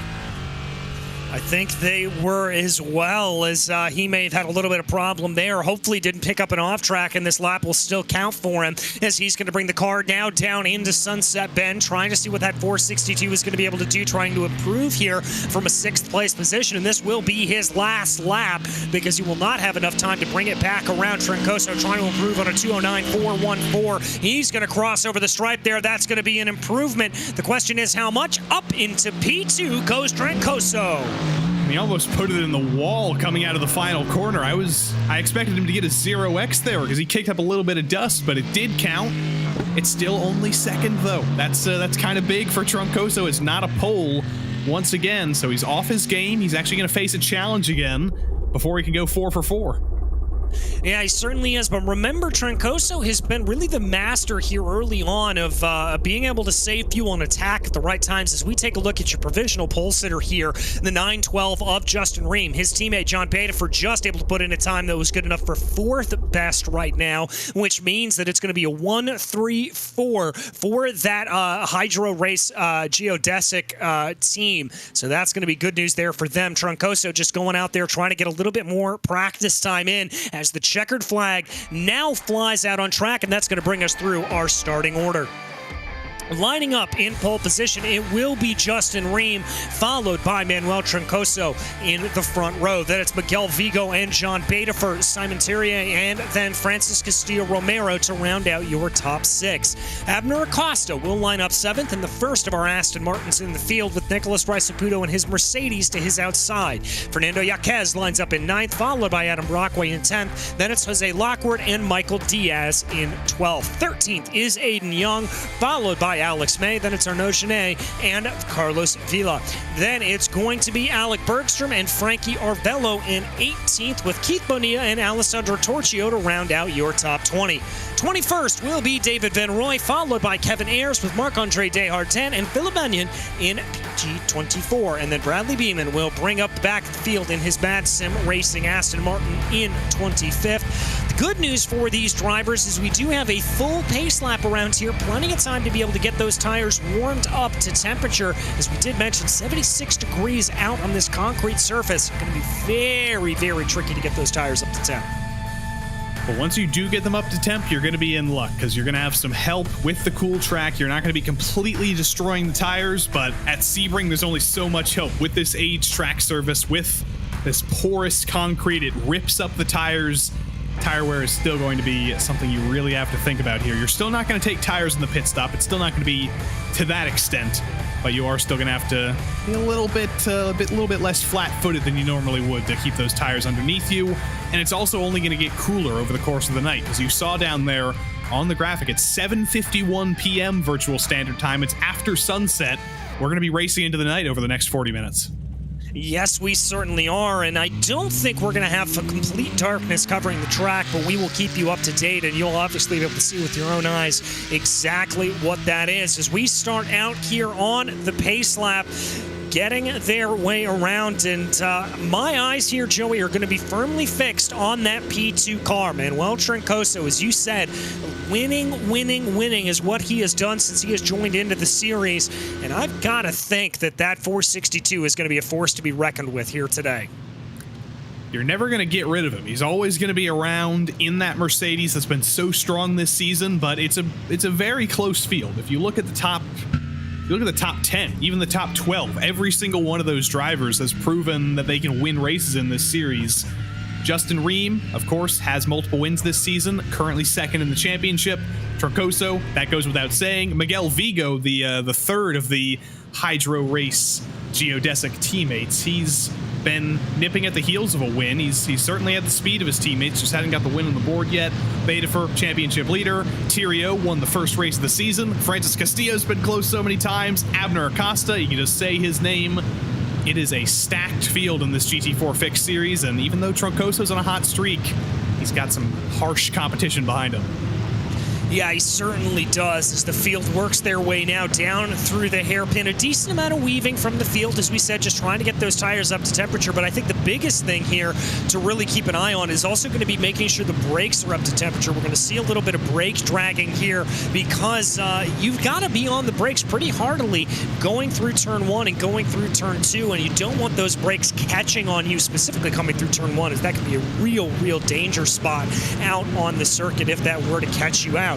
Looking back through the field, though, I'm also going to keep my eye here on Abner Acosta. Starting in 7th, Abner is a very quick driver. We've seen him challenge for podiums over the course of this year.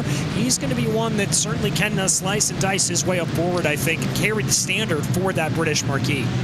He's finally figured things out in this car. He's relearned road racing after coming back after so many seasons on the NASCAR side. He said, you know what, I'm going to pick up the road course racing again. I'm going to pick up a GT4 car just for the heck of it. It's taken him a couple of races to really pick up the speed, but he's on pace now, and he's coming off a disappointing day at Daytona last night in the PRL NASCAR Cup Series. Private label Team Hype couldn't quite figure the setup out, and I believe Abner finished out in the top 10. So this is redemption night for him, and his teammate Michael Diaz needs some redemption as well after qualifying 12th.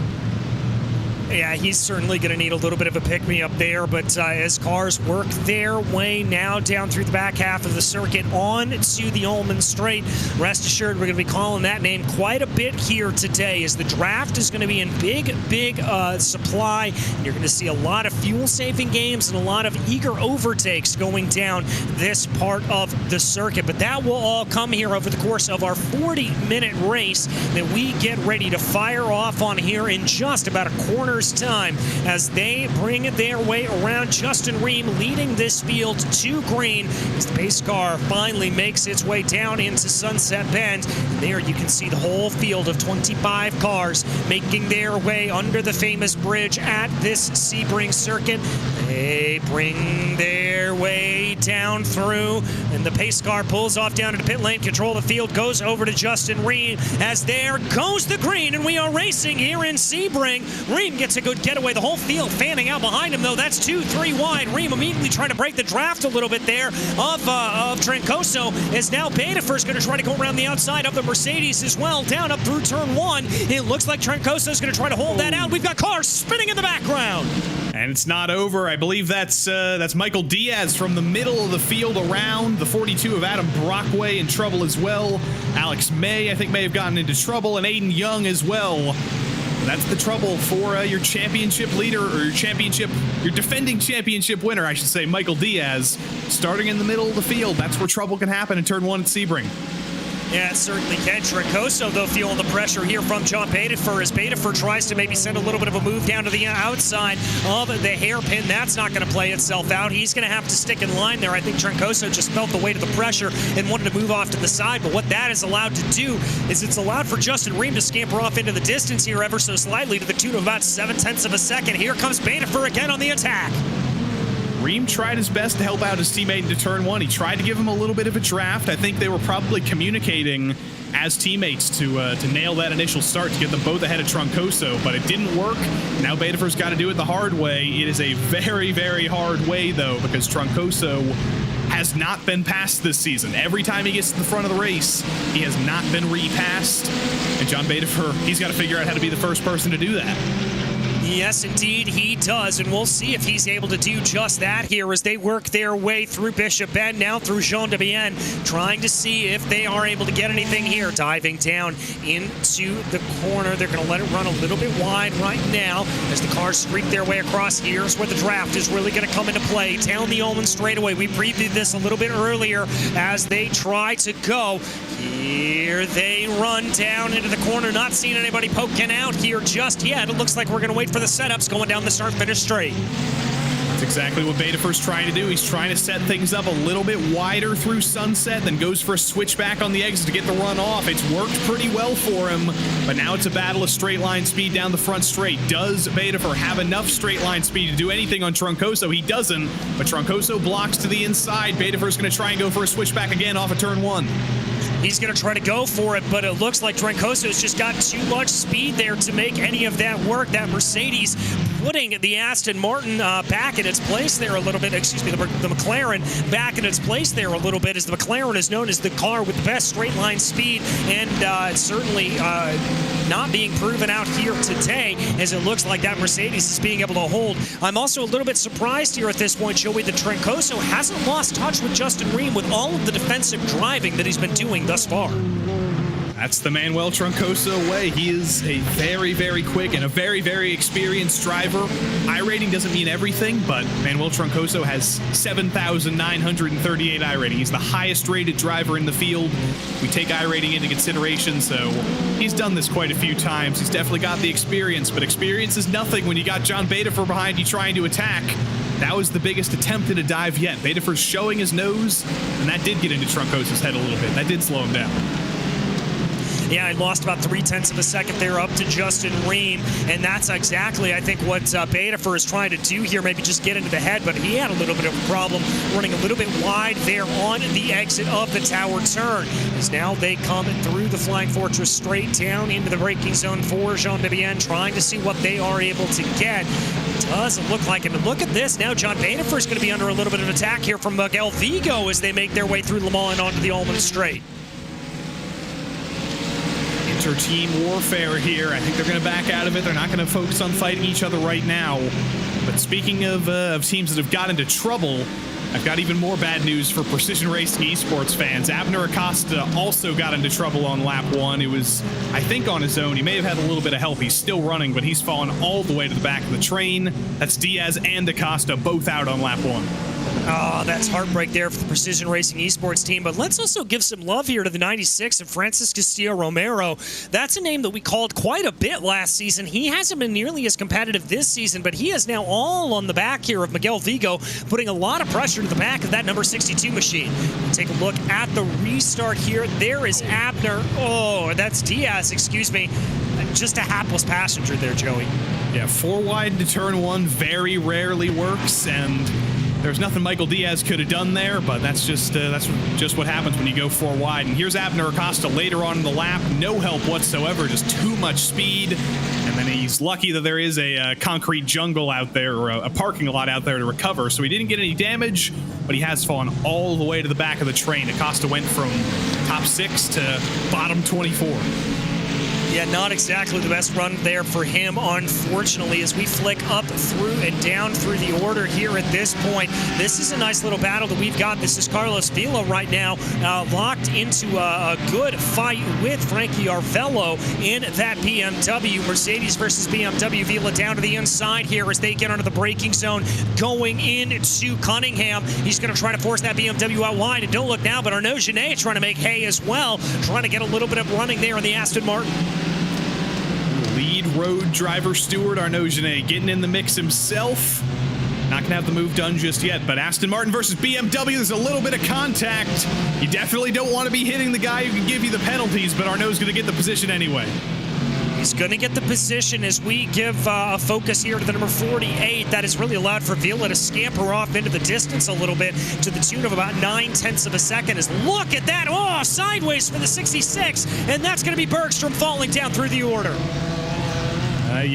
Precision Racing Esports had 2 cars out. Now YS Motorsports has 2 cars down at the bottom of the field with Brockway running into trouble at turn 1. Now Bergstrom gets to join his old buddy at the back of the field, but it's tight quarters through those chicanes, through 15 and 16. Sometimes somebody's got to come to blows, and Brockway was the odd one out there in the 66. Yeah, it looks like he just kind of carried a little bit too much speed coming into the corner and looped it, and may have had a little bit of help there. By the way, Trincoso just set the fastest lap of the race, so this battle up for the lead is certainly not anywhere near done yet. As there we focus in on the top 5. They've got a little bit of a breakaway from Simon Cyrier here. At this point, Cyrier sits about a second back of Reem, Trincoso, Pederfer, Vigo, and Castillo. They're running a pretty close grouping right now. Past 8 p.m. now, or we're almost past 8 p.m. I think we're at about 7:59 right now. The sun has set, and it is getting very, very dark here, and this is not something we see often in the Precision Racing League. We don't see night racing very often, but it's something that a lot of these drivers have experience in, especially the drivers on the established teams who are participating in endurance racing in both series here on RaceSpotTV and elsewhere. They've got plenty of night racing experience, just not in a sprint race environment like this. Well, and let's not forget here that even with the visual update that Sebring has added, this isn't a circuit like Daytona. So we've got a little bit of action farther back in the field here. This is Aiden Young trying to be able to send a little bit of a move there on Kevin Ayers up in front of him. This isn't like Daytona where the full course is perfectly lit. There are plenty of places on this track where you are driving into darkness and the only thing that is illuminating for you is your own headlights. Again, it's times like these that you remember that this place used to be a military airfield. Military airfields usually aren't built on places with elevation change. They're usually dead flat. They're usually made of concrete that's going to age a little bit as there's a mistake from Kevin Ayers there coming into 15, and that's going to be an easy move for Aiden Young and his drive forward. Yeah, he's going to be able to get that done. It does look like Ayers is going to be able to slot back into line there a little bit and try to move his way forward, get a little bit of help of the draft as we see a couple of drivers moving this way and that way, trying to see what it is. David Van Rooy trying to hold off an attack here from behind right now. That's Alessandro Torchio looking down to the inside of the number 4. There's almost contact coming down through Sunset. They're going to be able to keep it together, though, as they go. Trying to see who that is. I think that's Genet all the way down to the inside, breaking the draft up in front of them. Genet indeed is slow. I wonder if he maybe picked up a slowdown penalty there, as that's the only real explanation I can give. That's what I'm thinking as well, and he's just waited so long to serve it that he's had to go panic mode on the front straight when it's starting to tick down 8 seconds, 7 seconds, 6 seconds. You just have to slam on the brakes and give up any chance of gaming the system. But it's Arnaud Genet down to 15th. He's got some friends to play with now, though. He's got a little bit of extra work to do, but Genet has always shown pace. He's always a very kind driver in the middle of the field. He's shown a good example to all the drivers who he may penalize in the future. You still don't want to have him behind you, though. He's going to be aggressive. Yeah, he's going to be very aggressive indeed as here we watch that 312 machine of Genet right in the middle of that pack right now, trying to work his way forward. Looks like that's a little bit of an offline run there for Kevin Ayers. Not sure what happened to the 33, but it looks like he tried to get a move there on Adam Brockway, and it just didn't exactly play itself out. I think Kevin was kind of the beneficiary of some of those drivers who ran into mistakes, and now he's unfortunately making those mistakes himself and falling down the order. But he's back in the rhythm now. He might also be one of those drivers who doesn't have a ton of night racing experience. I can't speak to Kevin Ayers' experience personally, but he's not one of those drivers we see in the big events necessarily. He's just kind of adapting here, trying to get back in the rhythm at Sebring. Yeah, just trying to get back into that rhythm and flow here at that point, seeing what he is able to do as we are about 10 minutes down in this race, already a quarter down in our nighttime running here at Sebring. Justin Ream continues to lead over Manuel Troncoso, but that gap holding pretty true at about 3/4 tenths of a second here at this point. Betafer and Vigo holding on to the top 4. Our eyes are fixed a little bit farther back in the field right now, as this is Kevin Ayers in the number 33 machine, trying to hold off an attack here from Adam Brockway from behind. Arnaud Genet directly up ahead of him, so plenty of running here still to do. We'll have to see how everything plays itself out. Still train mode up front, but Troncoso has done a good job of bringing that gap down to Justin Ream. He's extended the gap to Betafer, so he's not worrying about that pressure right now. He is strictly looking ahead. I don't know if he's actually going to go for the pass on track, though. Even if he does catch Justin Ream, I don't know if that's going to be in his best interest to do. I think he's going to be thinking about that pit stop that's probably going to come in about 8 minutes' time or after that, once we pass the halfway point. Troncoso is not the most experienced driver in the PRL, but he's very experienced elsewhere outside of the PRL, and he knows how to save fuel in sprint races like this just the same. Yeah, he certainly does, and that's really been his strength. I mean, I remember back to Fuji when we were not really sure what he was going to be able to do, and it looked like it was going to be an absolute breakaway from that Hydro Race Geodesic team up at the front of the field, and Troncoso just inserted himself into that battle and then was able to push his way ahead. So we certainly could have a little bit of a surprise here for him as they work their way out of the corner right now, coming out of Cunningham, coming now through the Collier curve and towards Tower, lining themselves up. I'm not really getting the sense here out of Troncoso that he's in any hurry to try to get his way forward. I think he's pretty content to sit where he is here at this point. I think he's seeing that number on the clock. He's seeing 27 minutes 30. There's still quite a bit of racing to go, but off of Le Mans onto the Ullman straight there. That was a pretty great exit for Troncoso. He's in the draft of Ream. He's bringing that gap down, but we'll see coming into sunset if he's going to go for a big lift here and save a little bit because he knows he's not going to be able to go for the move. I didn't see a very big lift there. He did lose a little bit of time with the nimbleness of that McLaren, but Troncoso is showing no signs of doing any lifting and coasting right now. He's pushing with everything he has.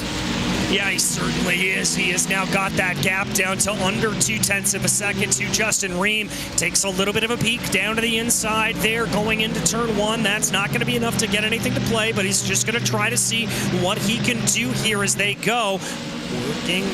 Working, continuing to try to see what it is. Almost a little bit of a look from behind there for Miguel Vigo on John Betafer, but that didn't play itself out as we keep our eyes focused on this lead pack. Francis Castillo is just barely hanging on to the back of this train. He's pushing with everything he has, but he's got 4 very, very tough competitors ahead of him that are very, very difficult to stick with. And behind them, Simon Thiriot, he's around there. He's hanging out, but he's also, I think, doing what Francis Castillo is doing and pushing with everything he has just to barely stick with the back of the train, and it just isn't quite working for him. And I would be remiss not to mention Thiriot's teammate, Vincent Trepanier, is unfortunately not here with us, last season's GT3 Pro champion, because he's on vacation with his family in Florida. Come on, Vincent, you're going to real Florida instead of virtual Florida? What are you doing? I know. I mean, who would want to actually do that? Enjoy the beach and enjoy some beautiful sun and running out there. I don't know who would want to do that. Fresh squeezed orange juice? We have virtual orange juice. Exactly. I can't imagine why you would want to do that. They don't even speak French, though. I don't think they do. At least last time I checked. You got to go to Louisiana for that, at least. You do. But as we continue to watch here, Gap holding under 0.3 of a second. This is the best run that we've really seen Troncoso have. It's now coming down under 0.2 of a second here. Ream on the back straightaway trying to hold that off. We're not seeing any defensive moves from the Hydro Race geodesic driver. He's just going to keep in line here at this point. Troncoso not going to poke his nose to the inside, but we haven't really seen all that many moves going down into Sunset here over the course of this race. The majority of those moves have been done going down into turn 1, so maybe this is Troncoso's shot here. Gap's now coming under 0.2 of a second. Beta for trying to put a little bit of pressure behind. Rest assured those two geodesic teammates are going to be talking to one another, but no move once again from Troncoso.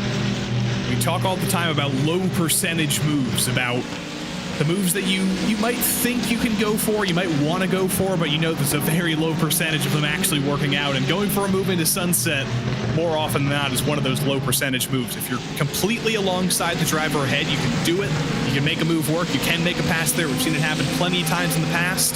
But when you're like Troncoso and you're in the draft coming down the Ullman Straight and you're just barely to the inside, it's never really worth it sending it in. There's always a risk of making contact and running into trouble and then minimizing your own exit through the second half of the corner there, because it is such a long corner. So Troncoso, with all of his experience, with all of his 8,000 I rating, he still sees 2 in front of the digit on the clock. He still sees 23 minutes left to go. He's not going to go for the low percentage moves yet. No, I don't think so. And Troncoso's MO really over the course of the season has been to make those high percentage moves as much as possible. And he has been a smart and heads-up driver really through and through over the course of the season since we have seen him come on in. As they now work their way out of tower, bringing the cars around, still waiting to see if we're going to see any overtakes start to play out here, if everybody's just going to be content to stay in line and to be able to stay where they are. We've got to think that's exactly what they're going to be doing, though. As now they come on to Sunset again. The gap a little bit larger than it was last time, although that's a great run for Troncoso off of the corner. Could this be his chance? This is going to tell us a lot of things about his mindset. The gap is already down, and there he goes. He knows he has a run. He knows he has an opportunity at the lead, and Manuel Troncoso is going to go for it. He's pulled entirely alongside of the Sunset. It's a high percentage move into Sunset this time. And Justin Ream sits as a passenger as Manuel Troncoso. The reign of terror continues. He's back in the lead, but he almost gets in the wall off the last corner. Yeah, he had a big moment of oversteer there that he had to correct. That's going to allow for Ream to be able to fight back, try to go around the outside here of turn 1. Ream appears to have more speed, a little bit equal on the binders, although that's going to be better mid-corner speed there from Troncoso. Doesn't give Ream a shove out to the outside. Good respect there shown among the two, as now they come down into turn 2, and Troncoso is going to be able to gain it back. That was a great fight back by Justin Ream. He took advantage of that one very rare mistake from Troncoso to get back to his inside to try and fight back into turn 1, but you got to be so late in the brakes coming into turn 2 there to go around the outside, and you can be the last of the late breakers and you're still not going to be able to do that. And well, Troncoso's back in the lead every time this has happened. Nobody's been able to fight him back. It's going to be far more difficult this time. Look who's behind him. He's got 3 teammates behind him and Francis Castillo. It's not going to be Manuel Troncoso's easiest win.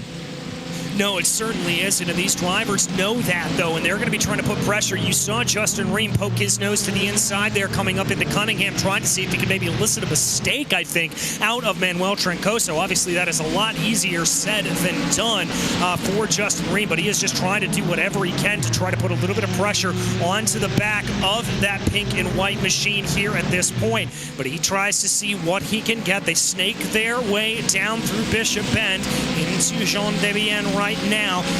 Ream looks very tantalizingly close here, Joey. He certainly wants revenge, but he's got to get a good run out of this this final corner onto the back straight here. But Troncoso has this figured out. That was a great run through Le Mans there. He's actually extended the gap to Justin Ream, which is immensely frustrating if you're Justin, because that's the corner you need to nail. You need to be close coming off that corner onto the back straight here.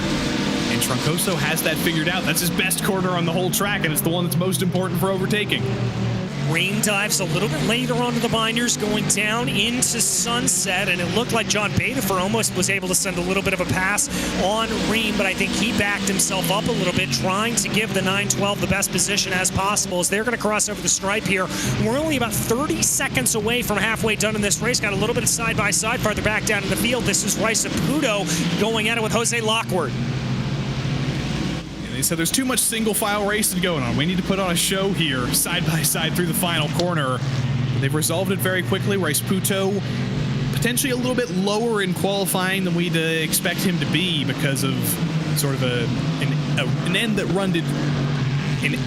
run that ended very quickly. That was a very bad stuff. But he did manage to make it through, unlike me, and now he's starting to look his way forward. Hopefully the end doesn't run anytime soon, whatever that means. Hopefully it does not for RaceSpotTV. We do have a couple of it looks like we've had a little bit of a problem farther back down in the field. Bonilla and Arvello, I think, getting into one another as they are being shown as having some problems there. We do have a couple of drivers who have come down into pit lane, including Yaquez and Adam Brockway. Arvello and Bonilla, though, are both taking a tow back down into the pit, so there was clearly some damage there that has been inflicted. If there's any Brad Beeman fans out there as well, he got into trouble as well. But here's what happened between them, Bonilla and Frankie Arvello. And there's somebody else to the inside there. I didn't see who else got involved because it's so dark. I think it may have been David Van Roy, who just barely got away with any damage. But Arvello and Bonilla add them to the list. Sebring bites, and especially at night when you can't see as much, it's much more difficult to notice that there's a car still to your inside when they just barely have a nose in there. Hashtag respect the bumps. That is what you've got to do around this Sebring International Raceway. Is there we see our drivers working their way onto the Ullman Straight right now, trying to see what they are able to do. Looks like the gap between Troncoso and Ream is holding steady at about 2.5 seconds. I wonder if Ream here is changing his priorities a little bit, maybe going into fuel-saving mode to see if he can be able to eke out just a few more. No, indeed, we've got a couple coming down into pit lane. Ream, Vigo, Castillo, and Thierry all coming into the pits. That is very, very strange. The fact that the two teammates of Betafer and Ream, rather the three teammates of Betafer, Ream, and Vigo, they didn't all come in together. Betafer is a lone wolf out there at night. He's going out and is lonesome with Troncoso, not coming in with his teammates. I don't know if that was a miscommunication, if it was a late call, or if it's every teammate for himself, but either way, see if Justin Ream has been able to save any fuel here. If Vigo's been able to do anything at all, it's going to be about 17, 18 seconds in the box here as we wait for the clock to tick down. 17.2 for Ream. No, it's a long stop for Ream. 19.2. Vigo beats it by 3 seconds. Yeah, Vigo with a 16.3 second pit stop. I think that is a result of all the fuel saving that Vigo was able to do in that long train, probably. And Ream was, remember, breaking the air up in front of everybody. He was really the one that was pushing all of that air out of the way up the lead of the field, so he wasn't able to do all that much fuel saving, and that could have been exactly what contributed there to that. As we watch those two Geodesic cars working their way around right now, we focus back in on the front of the field. Betafer has been able to close the gap a little bit to Troncoso. It's down to about 4.5 tenths of a second here as they come now onto the Flying Fortress Straight and head towards Bishop Bend. I've got to think here, Joey, that we're probably going to see these guys come down into pit lane this time, unless they're on a mega fuel save strategy. It's got to be this time. With how long Sebring is, he can't really extend multiple extra laps compared to any other drivers. There's quite usually a hard limit to the end of the fuel tank, but we're about to see the undercut, if we do see the undercut. And every time I think of this, every single week, this idea has been brewing in my head. You know, Thunderstruck by AC/DC? I think you, DJ, need to record a cover of that, or a parody of that, but just say undercut. Well, I will tell you, I hung up my singing hat a long time ago, and now only comes out for karaoke. But we will have to see about that. Maybe if we have a race spot meetup at some point, I'll crack that one out. But Troncoso and Betafer both coming down into pit lane as expected here at this point as they both dive on into the pits. And we wait to see RaceSpotTV, Lockwood also coming on in. It does indeed look like this is the end of the pit stop cycle. Remember the numbers, 16.1 for Miguel Vigo, 19.2 for Justin Ream, 19.1 for Simone Thierry. Troncoso's done some leading, Betafer's done some not leading, How is that going to factor into the fuel here? The clock ticks down, the fuel ticks in.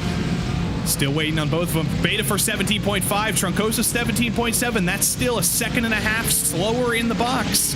Then Miguel Vigo, here he comes. Is he going to do it? Is it going to be undercut? See, I can't do it. That's why it didn't work. As it does look like here at this point, though, Vigo not going to be able to get it done. He is going to be able to slot right into line here behind Troncoso and Beta for Reem, the odd man out. He finds himself 1.5 seconds behind all of this, and he is now going to have to try to gain back in here as the race continues to go on with 15 minutes left to go. That's bad championship news for Justin Reem. His teammate is now beating him by 2 more positions. It's going to extend the gap even deeper into the double digits. That's not what Justin Reem needs, and he especially doesn't need his teammate to win again, which he does have a chance at doing. This is, again, like I said, Manuel Troncoso's biggest challenge. Every other week, basically, when he's found himself in this position with 14 minutes to go after the pit cycle, he's had an 8-second lead or something. He's just cruised to the finish. That's not going to be the case here. No, it certainly isn't, especially with the top speed of those McLarens. Remember, that could be a huge, huge talking point on the Ulmann straight, and indeed on the start-finish straightaway as well, as they now work their way down through the corners, trying to see what they are able to do. It looks like Betafer has got the bit between his teeth. He is absolutely on full attack here, trying to be able to get this move on Troncoso. Joey, I think he knows exactly what you were just talking about, that he does not want to give Manuel any sort of opportunity to scamper off into the distance. I thought he might think about going for it into 15 there, but again, that's a very low percentage move. He elected not to go for it. Let's see, does he have Lamont figured out this time? He does. That was a far better exit than he's gotten previously. He's still going to be a little bit too far back, I think, to use the draft for any attempt at an overtake into turn 1. But that McLaren is very, very slippery in a straight line. It's very, very fast. If he can hang with him through sunset, he might have a shot into turn 1. Takes a little bit of an alternate line there coming into the corner. Betafer down to the inside, trying to avoid those bumps a little bit more. Troncoso almost making contact there with the outside wall yet again, but he's able to carry a little bit more speed. The gap coming down from 0.3 of a second very, very quickly. Betafer not able to make the move, as now they're going to Constantina back up again coming into turn 1. And don't count out Justin Reem out of this. Remember when we said he was about 1.3, 1.4 seconds when they came out of the pits? Well, he's already cut that down to 9/10. His fighting is definitely helping, but Troncoso is playing with fire with those track limits in the final corner. The track limits are the wall, but if he gets that just a little bit wrong, if he gets a little bit wide, he's leaving zero room for error out of the final corner. He's kicking up dust every time. If he gets any deeper, he's going to be hitting the wall, and that's exactly what John Betafer wants. Yeah, that's exactly what he wants. Betafer also wanted a little bit of a piece down to the inside going into the hairpin as he moved his way a little bit to the inside, just trying to see if there was going to be any sort of maneuver there that he was going to be able to get done, or maybe scare Manuel Troncoso off the line. He does the same thing here coming down into Cunningham. This is an aggressiveness out of John Betafer that we really haven't seen over the course of this season.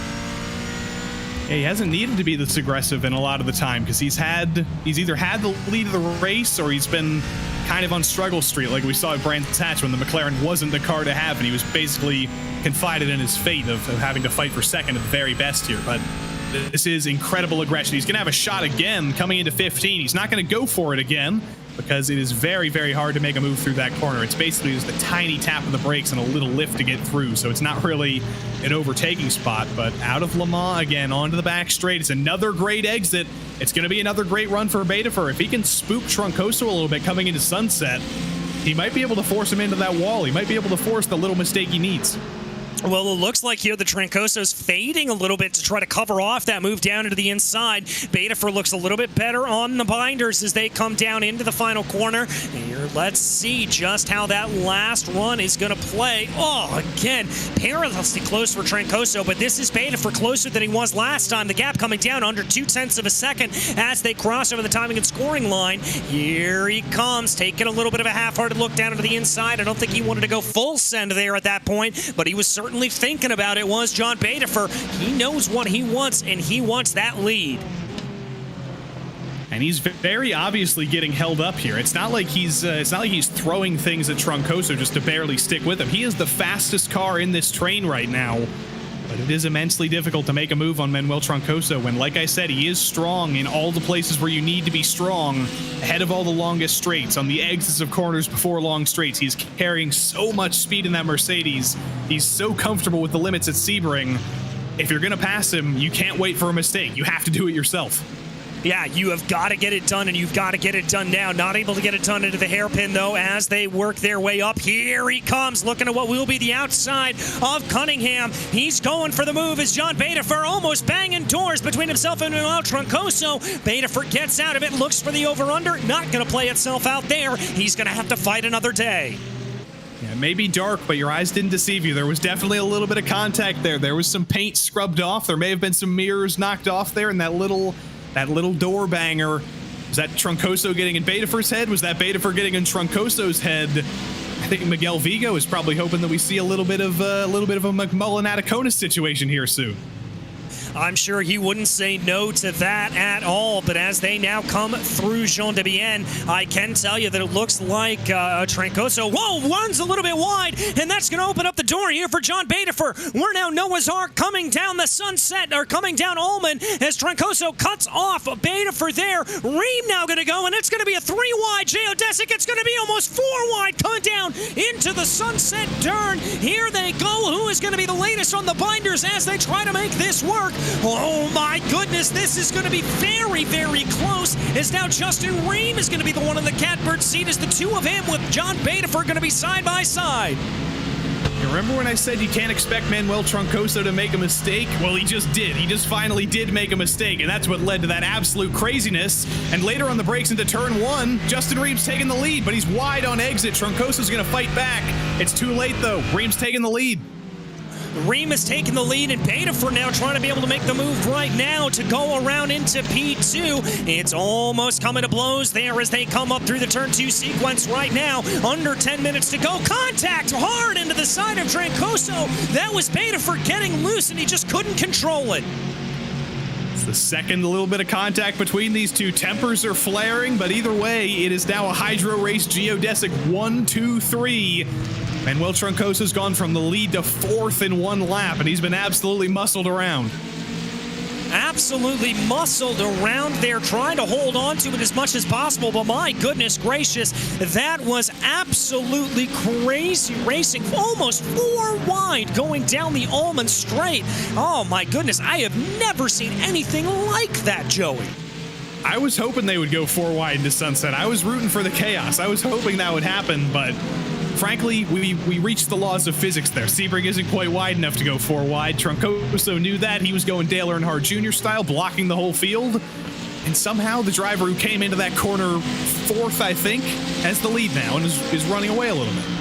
Well, I think there may have been a little bit of teammates coming into play there and helping each other out, but we'll have to see how far that's going to extend, because now as we close down here, we'll be about probably 7 minutes to go at the line, which should be only about, I have to say, maybe 3-4 laps to go for these drivers, so time is quickly running out for all of them. So we watch now, working their way down Ullman. That's Betafer taking a little bit of a look down to the inside of Ream. We've heard them talk a couple of times in the past that there's not necessarily team orders when it comes to the final lap or 2 of the race, and I think that's what we're seeing play out here potentially. But look at this. That was a bad run for Vigo, and Troncoso knows it. It's Mercedes versus Mercedes for 3rd. It's a big block from Vigo, but Troncoso to the inside, and they turn each other. Vigo's around. A huge block. Troncoso doesn't let it happen, and Vigo hard into the turn 1 wall.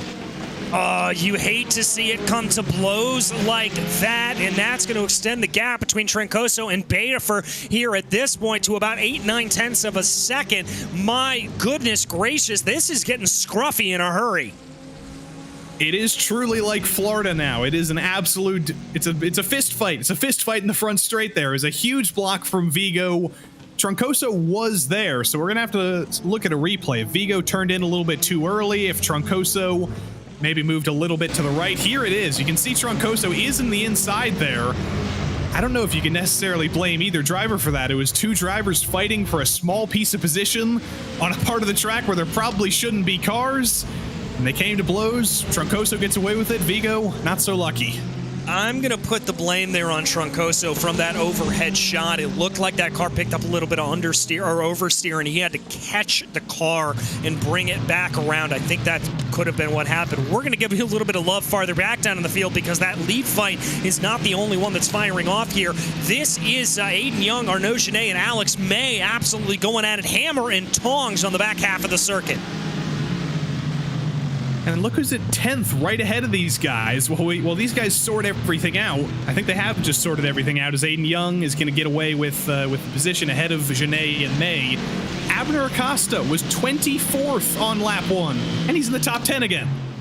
And we've got a little bit of side-by-side here. Fernando Yaquez and Nicolas Riceputo trying to keep things together, going down through Jean Demian and Bishop Ben. Somehow they're able to keep that together. Yaquez is going to be able to gain out on the position, but that is not an area that you want to go too wide on. And you're right, Joey. That is an amazing recovery here from Abner to be able to get his way up into P10. Absolutely remarkable. Just Abner Acosta things. You can never write him off. And he's very comfortably in the top 10. You might have an extra spot on Jose Lockwood a little bit further ahead, but everybody else might be a little bit too far ahead. I think Abner's progress is going to be limited to the top 10, but that's still a very solid result to hang your hat on. Qualifying in the top 10, a mistake of your own volition, but coming back from it to get back in the top 10, that's a solid race in one way or another. A very, very solid race, and good points all there for him.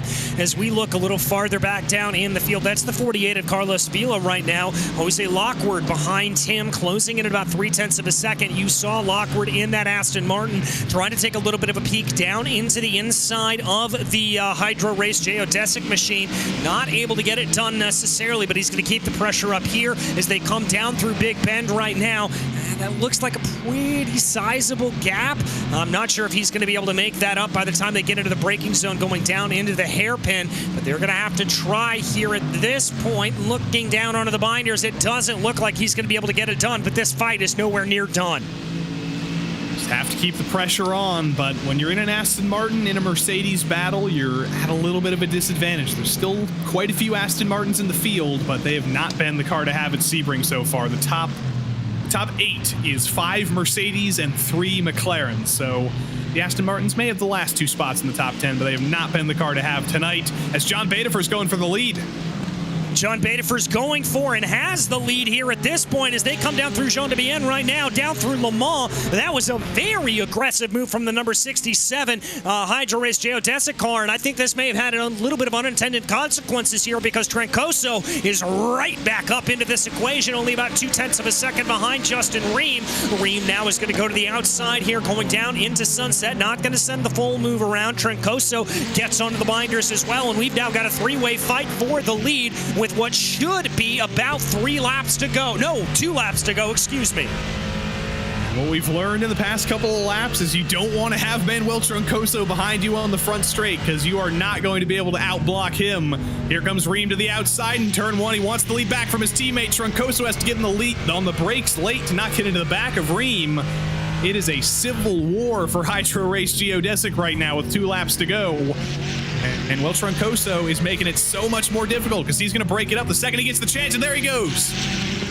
Oh, there was barely a Mercedes room worth of width there, and he made it work. And that was Justin Ream getting forced off a little bit onto the outside of the track. There was no contact there, I believe. That was just, I think, in response to try to get out of the way of Troncoso. But that was some brave, brave stuff from the 462.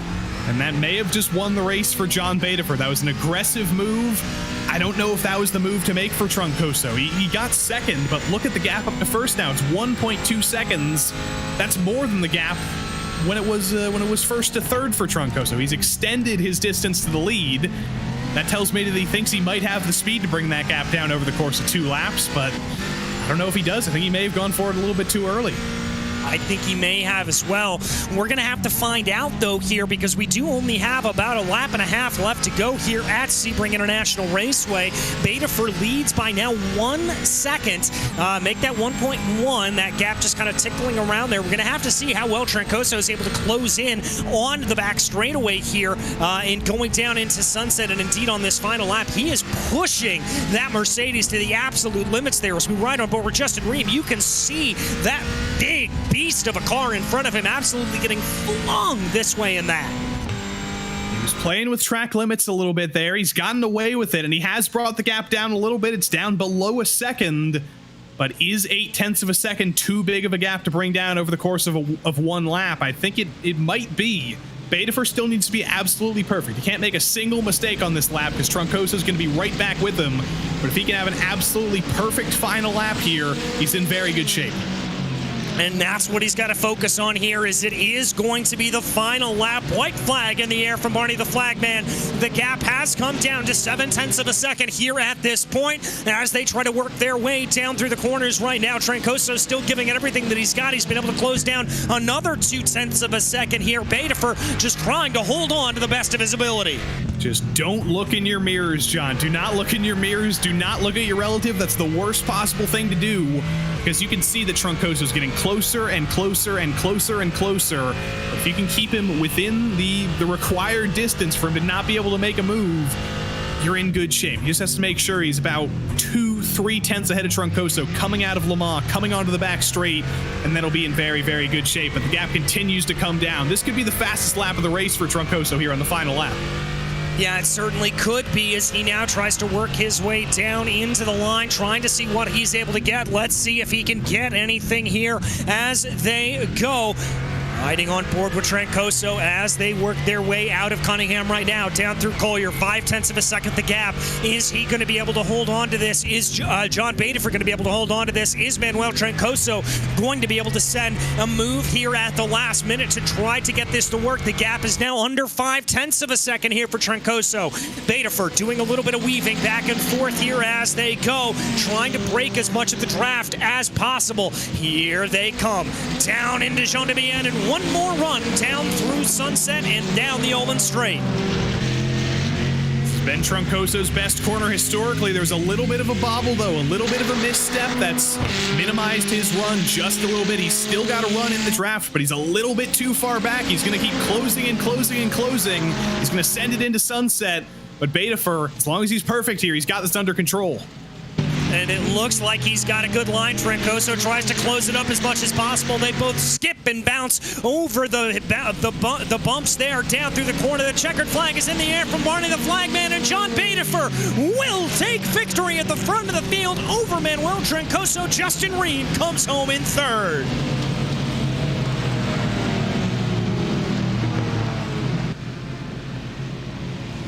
My goodness gracious, Joey, as the fireworks go off. We had our fair share of fireworks out on track, though. That was some of the best racing I've seen in a long time. Sebring pays again. The last time we ran here in this series, it was an incredible battle with Ream and Diaz and a few others, and we've just done exactly the same thing. But there's going to be some very, very disappointed drivers. Justin Ream is already disconnected from the session. He's gotten out of the car. He had the lead. I think he's going to be pretty unhappy with Manuel Troncoso for going for that dive, but I still don't think there was any contact. It was very aggressive. Still didn't work for Troncoso, though. No, it certainly didn't. As there we see the number 4 machine of David Van Rooij coming across the line in 13th. There's the 431 of Philippe Magnan coming across as well, and that's going to bring us into our final finishing order, as it was John Betafer able to take victory over Manuel Troncoso and his teammate Justin Ream. Simon Thierry was in P4, followed by Francis Castillo-Romero. Then it was Fernando Yaquez, Nicolas Riceputo, Carlos Villa, Jose Lockwood, and Abner Acosta rounding out your top 10. In 11th, it was Aiden Young with Arnaud Genet behind him. David Van Rooij came home 13th, as we said, with Alex May and Adam Brockway in 15th. Alec Bergstrom was 16th with Philippe Magnan in 17th. Marc-Andre Desjardins and Kevin Ayers, the last driver on the lead lap. Miguel Vigo was 2 laps down in 20th, followed by Alessandro Torchio, Keith Bonilla, Frankie Arvello, Bradley Beeman, and Michael Diaz.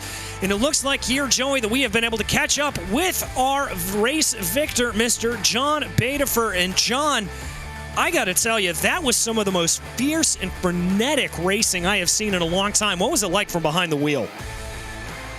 Yeah, it got pretty tense after that pit stop. A lot of 2 wide and 3 wide. Some good wheel-to-wheel racing, I think. Well, talk to me a little bit about the bobble coming down the Ullman Straight. We saw Manuel make a mistake, and then it almost looked like you guys were about to go 4 wide with the geodesic teammates there. Talk me through that moment and what it was like. Did you have communication with your other teammates? Yeah, we were in communication. No one really said they were going to back out or anything, but I think I was the one that backed out just to get a good run out of the corner and hold on to, I think, P3 or something like that at that point and still be able to mount a charge for the win.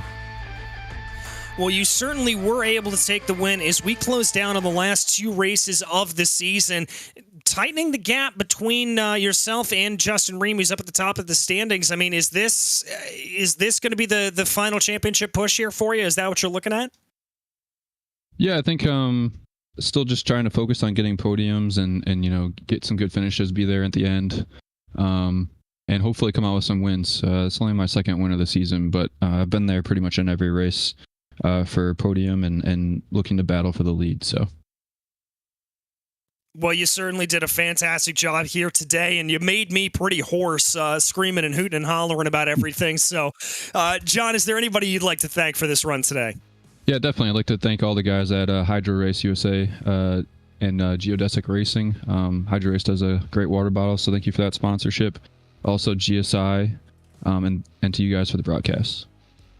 Well, John, thank you so much, and we'll see you next time out at the Nürburgring. All right. All right, that was John Beta for your victor here today. And Joey, as we wait for a couple other people maybe to filter their way up into the booth, what are some of your thoughts about this absolutely frenetic race? Well, I think you and I could probably both use one of those Hydro Race water bottles right now, just full of pure honey, because those were 2 of the best Monday night races we've had in a very, very long time. It's always good racing here in those GR86s and in the GT4 fixed series, but those were 2 all-time classics. We came into tonight with a night race. Some drivers were worried that with the night racing, it wouldn't be the best broadcast in the world because it would all be dark. Well, they lit it up pretty well with the action. I think I can say. I think you indeed can say, as it was a fantastic run. And unfortunately, that run is going to come to an end, as it looks like we don't have anybody else filtering their way up into the commentary booth that wants to talk to us. But as we said, join us next time as we head to the Nürburgring Grand Prix Streck GP circuit. That's going to be a fantastic one. Always puts on some very, very good racing there. That'll be next Monday, February 27th at 9:30 p.m. Eastern Time. But in the meantime, on behalf of myself, DJ Clark, as well as Joey Tebben and Hugo Louise, as well as everyone behind the scenes here at RaceSpotTV, it's been an absolute pleasure to bring you the racing action here today. And until we see you on the track, thanks for watching.